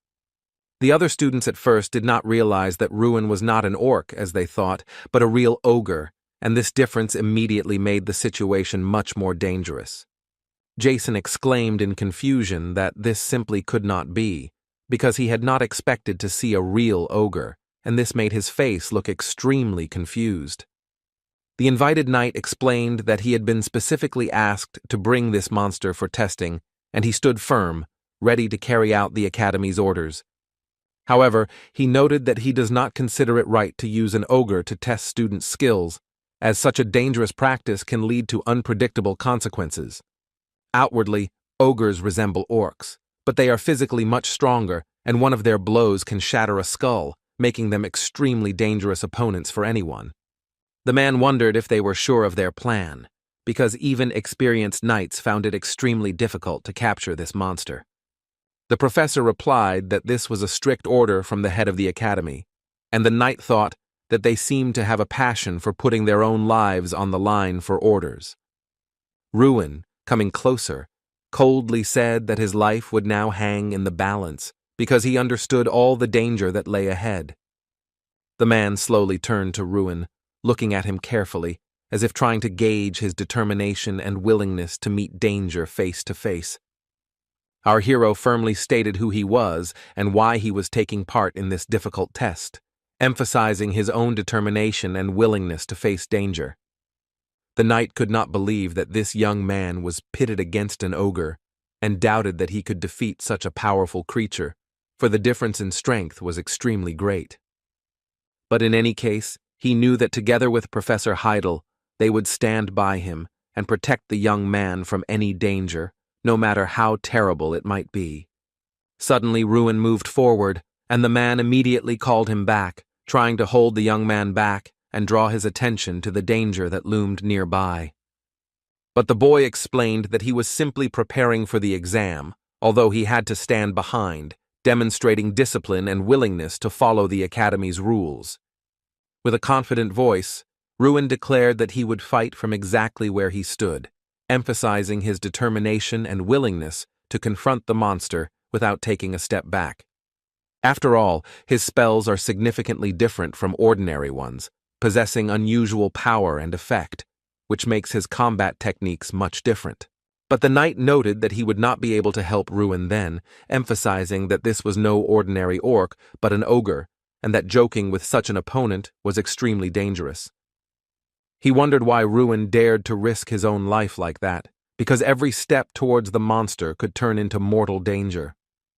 However, Ruin did not answer the question, only silently began to prepare for battle, concentrating on tuning his magic and preparing to confront the powerful ogre. Ruin turned to his interlocutor and briefly said that he was simply determined, emphasizing his confidence and readiness to boldly enter into a dangerous battle with the ogre. The knight concludes that the young magician does not feel fear at all because his determination and calmness during preparation for battle indicate unusual courage and confidence. Professor Heidel sternly orders the student to prepare for the duel, emphasizing that it is time to show all his strength, skill, and willingness to confront the ogre. After all, his exam is about to begin, and every minute is crucial, so Ruin must fully concentrate to pass the test successfully. At that moment, the shackles that bound the ogre suddenly collapsed, and the huge monster unleashed its power freely, ready for battle. Like lightning, Ruin's opponent approaches in an instant, his massive body rushing at incredible speed, ready to deliver a devastating blow. However, the young man, preparing his attack, does not lose a single drop of confidence. His gaze is calm and his movements are clear, demonstrating his determination to confront a huge opponent. The knights could not understand what exactly the apprentice was doing, because without hesitation he simply rushed straight at the ogre. His determination and courage looked incredibly bold. The knights shouted at him from behind, demanding that he stop, because they understood how dangerous his reckless dash straight at the ogre could be, but the young man did not listen. Ruin ignores their cries and continues his determined charge towards the ogre, fully focused on the fight and confident in his own powers and spells. casts a fire sphere spell, releasing a flaming projectile with extreme force and accuracy that races straight at the ogre. Ruin meets the ogre one-on-one, standing fearlessly before the huge opponent, ready to test all his strength, skill, and spells. The atmosphere was extremely tense, as no one knew whether the young man would be able to win, and everyone present held their breath as they watched the fight begin. The knights realized that Ruin Ardell had used a close combat spell, as his movements became extremely fast and precise, and his attack was aimed directly at the ogre. Professor Heidel sat tensely, his eyes carefully following Ruin's every move, for even the slightest mistake could cost the young man defeat or injury. All the students also couldn't take their eyes off each other, watching Ruin's every move with fascination, as the duel with the mighty ogre kept them in suspense from beginning to end. Professor Ellick could not believe his eyes and was amazed by the power of Ruin's spell, as the young man demonstrated extraordinary skill and control over magic during combat. The knights saw that the student of the Magic Academy had launched an attack on the ogre, but they could not determine whether he remained alive after this risky step. In front of them was a thick layer of dust, through which practically nothing could be seen, and their vision became zero, creating a sense of chaos and complete unpredictability of the battle. When everything cleared up, the knights were surprised to realize that Ruin was still standing, despite the dangerous battle, demonstrating incredible resilience and courage. Professor Heidel said not a word, watching the events with deep concentration, for he was both surprised and troubled by what he saw. The knight touched the young man's shoulder, as if not believing in the reality of what was happening, and his movement betrayed surprise and undisguised admiration for Ruin's unyielding determination. He said that it was necessary to immediately report the danger, because the student almost died, and such a hidden threat could have cost him his life at a critical moment in the battle. To this, the young gentleman sincerely apologized, admitting his recklessness and realizing that his underestimation of the situation could have put Ruin in mortal danger. But he explained that at that moment they would not have allowed him to act like that, and even if Ruin had taken the risk, the combatants would have had to intervene to prevent mortal danger. However, there is no time for conversation now, as the exam must be completed, and everyone present must focus on ensuring that Ruin can successfully prove his skill and strength. The ogre is burning with anger, his huge body vibrating with rage, and his eyes shining with hatred, preparing to deliver a devastating blow to anyone who stands in his way. The knight shouted to Ruin to step back, as it was extremely dangerous, and even with his strength, confronting the mighty ogre was extremely risky for the young mage. He asked him to stay away while they dealt with the ogre, because any carelessness could lead to serious danger. Ruin Ardell, ignoring the warnings, took a decisive step forward, demonstrating his courage and determination to engage in a dangerous battle with the mighty ogre, despite the risk. He explained that this was his exam, and he was the one who had to pass the test, demonstrating his own skills and strength, even if it meant going up against a huge ogre. So he called for giving him the opportunity to finish what he had started, because right now he had to demonstrate his skill, determination, and to overcome the enemy. Ruin felt complete surprise and confusion, because a huge ogre, 5 times bigger than him, suddenly appeared before him, and the young man could not understand how this was possible. That there was an opponent against whom he would now have to fight. But 2 reasons inspired courage in him. Firstly, an unwavering faith in his own strength, and secondly, the desire to prove to himself and everyone that he was capable of overcoming even the huge ogre that stood before him. Thanks to his skills, Ruin understood what the ogre was saying and felt that he was afraid, because he found himself among powerful magicians and brave knights, which instilled in the young man confidence in his own abilities. The second reason was the promise of a wonderful reward for having to perform the same repetitive task every day. Therefore, Ruin had no reason to hesitate, for his confidence was based on his own skills, his ability to understand the frightened ogre, and the tempting promise of reward for his daily labor. So, confident in his abilities and encouraged by both reasons, Ruin resolutely directs his attack on his huge opponent, without hesitation for a moment. The ogre looked extremely evil and menacing, his massive figure and angry gaze making even the bravest tremble before him. At the same time, he stepped on Ruin with his huge figure, which forced the young man to act with utmost caution. The status window in front of Ruin displayed the objective he had already completed, as his fist had hit the enemy, confirming the effectiveness of his actions in battle. Looking at the student, the ogre angrily declared that he was going to kill him, radiating a dangerous threat with his huge figure and fierce anger.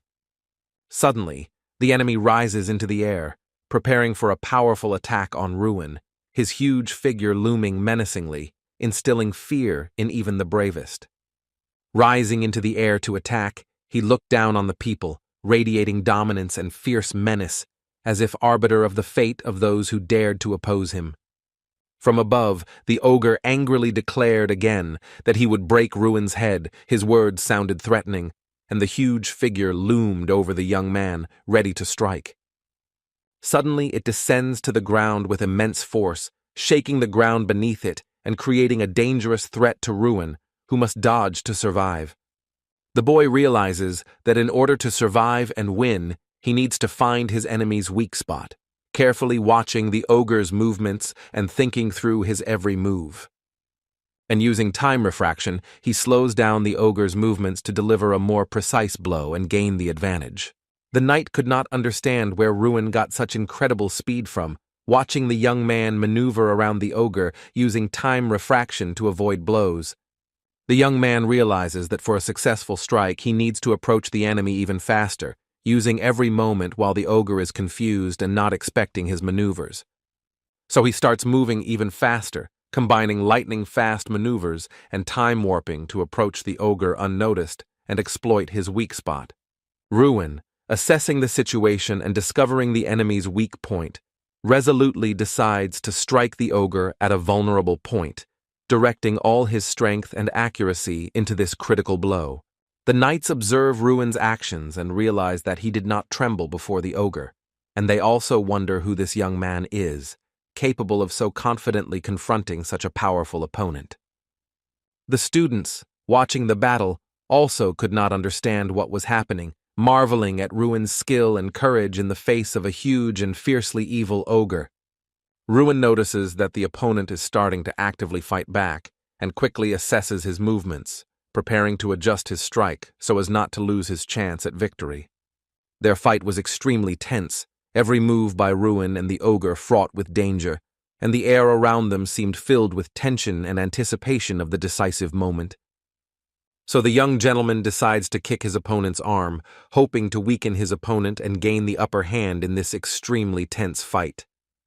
But he instantly grabs his limb, demonstrating his strength and threat, and Ruin has to quickly find a new way to free himself and continue the attack. The ogre flips the young man over with a sharp movement, and he seems to be suspended in the air, sensing danger and forced to instantly look for a way to hold on and avoid the blow. The young gentleman loses his balance, hanging in the air after a sharp turn, and tries to quickly regain control of his body so as not to find himself in an even more dangerous situation.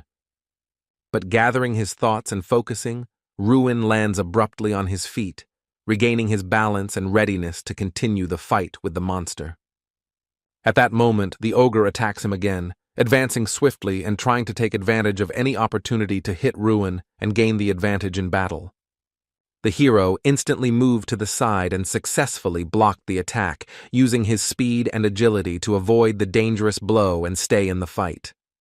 To this, the ogre angrily replied that the young man was a nimble rat, acknowledging his speed and agility, but still determined to win. So Ruin, regardless of the monster's words, resolutely decides to attack, directing all his strength and agility into a new blow to gain an advantage in the fight. Gathering all his strength and skills, he concentrates on preparing a powerful attack, combining speed, accuracy, and strategic thinking to hit the ogre in his weak spot. Ruin attacks his opponent from above, using all his strength and agility, and knocks the ogre off his feet, gaining a temporary advantage in a fierce fight. Now he stands with his feet on the ogre's chest, keeping him under control and preparing for the next blow, demonstrating courage and skill in battle. Ruin decides to end it by using his Fire Rage skill, directing destructive energy directly at his opponent to finish the battle. Suddenly, the ogre turns to Ruin and, observing his courage and strength, asks if he is even human, not hiding his surprise and some fear of the young man. To this, Ruin responds with calm confidence, something that the opponent did not expect at all, causing him a real shock. After all, the ogre realizes that Ruin is really talking to him, understanding every word the young man says, which amazes him even more and intensifies his sense of shock and surprise. The guy, without wasting time, instantly uses an explosive burning mana, directing it at the ogre with incredible force to deliver a powerful and devastating blow. And then he continues to use his skills, combining speed, strength, and magic to maintain his advantage and not give his opponent any chance to recover. Lava seemed to spill out into the middle of the field, enveloping the opponent in a fiery element and dealing him a powerful blow that made him feel a real threat. Ruin strikes the monster's face with a sharp and precise movement, inflicting severe pain on the opponent and shifting the balance of the fight in his favor. Strawn, observing the fight, says that the master did much better than he expected, acknowledging Ruin's skill and courage in the face of the huge ogre. All the observers around could not believe that the young magician was able to defeat such a powerful opponent, marveling at his strength, agility, and skill in battle. The students, amazed by Ruin's feat, began shouting words of congratulations and admiration for the young man, paying tribute to his courage and incredible victory. Professor Ellick held back his anger, unable to believe his eyes that his student had been able to deal with such a powerful opponent, and his heart was filled with a combination of amazement and incomprehension. However, Tryon Ignis looked ahead with a slight smile, as his pupil had single-handedly defeated the ogre, dovandfshi his skill, courage, and maturity in battle. And although it seemed that it was simply impossible, Ruin was still able to cope with the powerful monster, pokazavshi incredible strength, agility, and determination even in the most difficult situation. The knight approaches Ruin, watching him closely, and asks who taught him to fight so skillfully, marveling at his skill and agility in battle with the mighty ogre. But the pupil replies that he learned on his own, and his words cause real shock in the man, reflected on his face, who did not expect such independence. Ruin said this with complete confidence, and his determination shocked the knight even more, emphasizing the young man's strength of character and independence. He turned to Professor Heidel and calmly asked about his results, awaiting his grades after the incredible battle with the ogre he had just defeated. But due to his own confusion, the man could not utter a single word, frozen in the face of the young man's incredible achievement and confidence. He finally says that he didn't even think Ruin could do it, and yet the young man managed it himself, without giving him any chance to help him, which further emphasizes his skill. Once again, Ardell exceeded all of Professor Heidel's expectations, and his skills, determination, and courage far exceeded any of his mentor's predictions. So, gathering his courage, the man loudly exclaimed that Ruin Ardell had successfully passed the exam, recognizing his incredible abilities and courage in fighting the mighty ogre. Hearing these words, the young gentleman smiled lightly, feeling relieved and proud of his own success and victory over his opponent. Ruin understands that he has received the player's mysterious eye as a reward, but despite this, he has no idea of its true purpose and hidden power. When Strawn explains that from now on his master has officially become a real player, he is surprised to realize that the eye he received opens a new path in his destiny. Strawn reports that he is well aware of this unique skill, as it can only be possessed by someone who has truly earned the right to be called a true player. Enemies that hide themselves with magic will now be visible to Ruin, as Ziavladamitsa, there is a faint, glowing outline around their silhouettes, making it clear how useful this ability is. A new message also appears in the status window indicating that a mini-map has been unlocked for Ruin, capable of showing the terrain and nearby enemies. Strawn explains that thanks to it, Ruin will be able to see everything that is happening within a radius of 500 meters around him, including enemies and obstacles. Ruin also gains the ability to view the selected target's status window, allowing him to learn about its strength, skills, and level of danger. The bear orders its master to use the player's eye and look at the defeated ogre with it to test the new capabilities and verify their strength. So Ruin, feeling excited and somewhat unsure, tries to use his newly acquired skill for the first time, directing its power at the fallen ogre. The guy quickly realizes that thanks to the player's eye, he can see the target's condition, assess its health, strength, and obtain other important information about the opponent. Ruin instantly decides to test the eye's capabilities on Professor Heidel, eagerly wanting to learn its condition, power, and hidden information about it. However, he notices that some items in the professor's status window are closed, and the bear explains to him that it is forbidden to read information about people whose rank is higher than his own. The bear adds that as Ruin's power grows, so will the amount of information available to him about others, revealing more and more hidden details. So now the young master finally understood everything about how the player's eye works, what limitations there are, and what benefits this new power brings him. After the real battle ended, rumors that Ardell had defeated the ogre instantly spread throughout the academy, causing astonishment and admiration among students and teachers. Jason asks how his friend feels after becoming famous at the academy, but he replies that it's all too new and unusual for him. Suddenly, an unknown girl called out to the young man, and he, intrigued, turned to find out who it was and what she wanted. She asks if he is really the same Ruin, and Molody, the magician, is slightly confused and surprised, trying to understand the reason for her interest. It turns out that there were 3 girls. They praised the hero for his feat and brought small packages, wanting to express their gratitude and admiration. However, out of shyness and embarrassment, the students quickly turned and ran away, leaving Ruin surprised and a little confused. The young gentleman, handing Jason a package, asked him if he would like to accept the gift, trying to politely share the pleasure. Suddenly, Damon shouted sharply that such an act was not a sign of respect for the girl who had overcome her own shyness and packed lunch for him, emphasizing her efforts. Ruin decided to activate the player's eye and, looking at his comrade, immediately noticed that he had extremely high potential and great hidden abilities. Over the past few days, the guy has tested all the academy students and discovered that, apart from him, only Mikkel has high potential and significant hidden abilities. So Ruin advises Jason to try a little harder, assuring him that then he will definitely show an excellent result in the next exam. Ruin asks not to waste time on games, after which Jason replies that his goal will be to get into the top 10, determined to achieve it. However, the student asks the hero if it's really him, because something in his behavior and attitude has clearly changed, and it couldn't go unnoticed. The guy was confused because he didn't immediately understand what exactly his friend meant, and what meaning lay behind this unexpected question. But mentally, he realizes that it's hard even for himself to believe this, let alone others, and he understands how much of a change has happened to him during this time. Recently, gossip has been spreading around the academy about Ruin, as if he will replace Mikkel and become not only the best student, but also a worthy representative of the academy in front of everyone.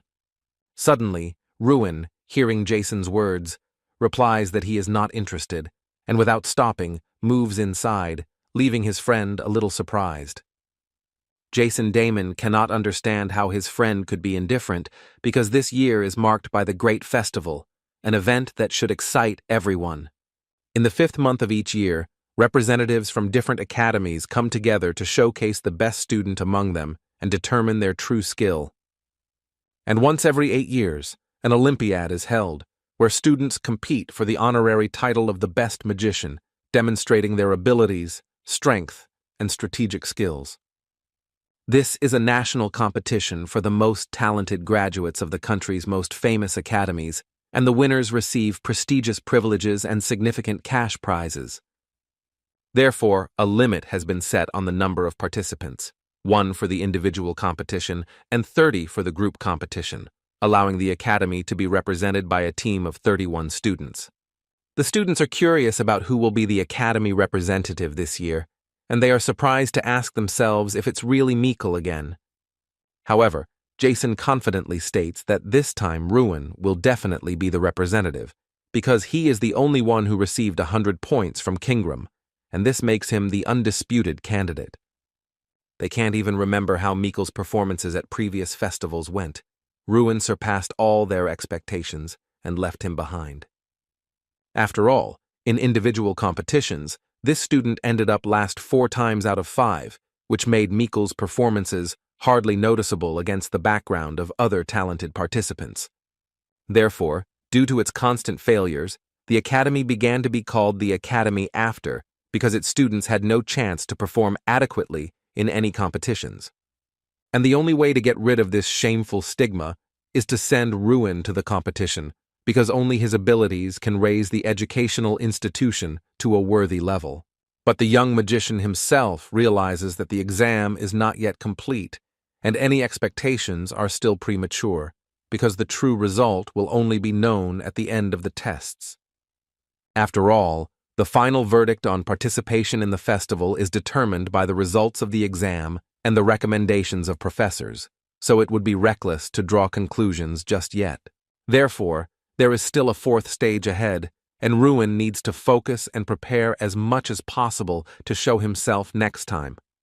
4 days have passed since the end of the 3rd stage, and it feels like time is slowly passing, forcing me to constantly reflect on the events.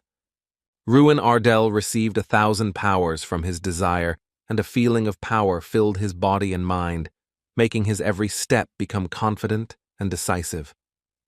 His preparation was complete, and Strawn exclaimed happily that he had been waiting for this moment for a long time, then eagerly announced that it was time to raise the bar. Also, the retask successfully Prodvinilus reached the 2nd level, and he watched with cautious excitement as the new challenges became increasingly difficult. Ruin was absolutely confident in his incredible strength, feeling that his body had become significantly stronger and more resilient than even a few days ago. The difficulty of the repeated task had doubled, but with it the reward had tripled, and with a mixture of excitement and determination he prepared for the new challenges. Even the Guardian himself, legendary in his power, could emit flames that revealed his newfound power and made him awe-inspiring to watch. Ruin was surprised and looked at the little bear with curiosity, trying to understand how such a tiny creature could cause him so much emotion and surprise. He couldn't understand what was happening around him, and what this mysterious fire was that suddenly flared up, casting a bright light and increasing tension. His eyes widened in shock and surprise as he tried to comprehend what was happening around him and grasp the full grandeur of the unexpected spectacle. Professor Ellick watched the student from the window, carefully analyzing his actions and reactions, trying to predict how he would cope with the new challenges. He still couldn't understand how this had happened to Ruin and his power, and thoughts of it haunted him, forcing him to ponder every moment of the event. He knew that in the end, this brought the student extra points, and he watched his progress with a certain dissatisfaction and anger. The professor wondered if Mikkel could truly defeat Ruin, as the latter's strength and determination seemed virtually invincible at this point. Uncle Ellick believed that his nephew had very little chance of success here, and his thoughts were full of doubt and cautious skepticism about further events. Now, not only was his participation in the festival at stake, but also his place as the best graduate. But the Garrickhill family, as always, must remain at the top of the academy. No matter what, Professor Ellick was willing to do anything to support his student and ensure that his nephew did not miss out on his chances for success. Ruin understood that Strawn had successfully advanced to the 2nd level, and this information forced him to ponder his next steps and his own strategy. And as a reward, the master received 200 units of strength, which significantly increased his power and gave new opportunities for further trials. Ruin turned to him and noted that he seemed to have grown, noticing changes in his posture and confidence that indicated a new level of development. And thanks to the little bear, the young magician now possessed 1,200 units of strength, feeling incredible power and confidence in his further actions. To which Strawn proudly remarked that this was just the beginning, and added that the difficulty of the task had also increased, emphasizing the level of new challenges and trials. He asked the young man to carefully study the status window, emphasizing every detail, because understanding the situation and successfully completing the subsequent task depended on it. Ruin understood that he had already performed an increased number of repetitions before, so now the task did not seem difficult to him, and he prepared to complete it with ease. But a new training in real combat appeared, and the young man felt that the previous exercises had only prepared him for the real tests. Strawn asked if the host remembered their first meeting and reminded him that he could now become anything, emphasizing his friend's unlimited possibilities and potential. So, now, it is possible to transform, but for now, there are certain limitations that do not allow it to fully reveal its full power and potential.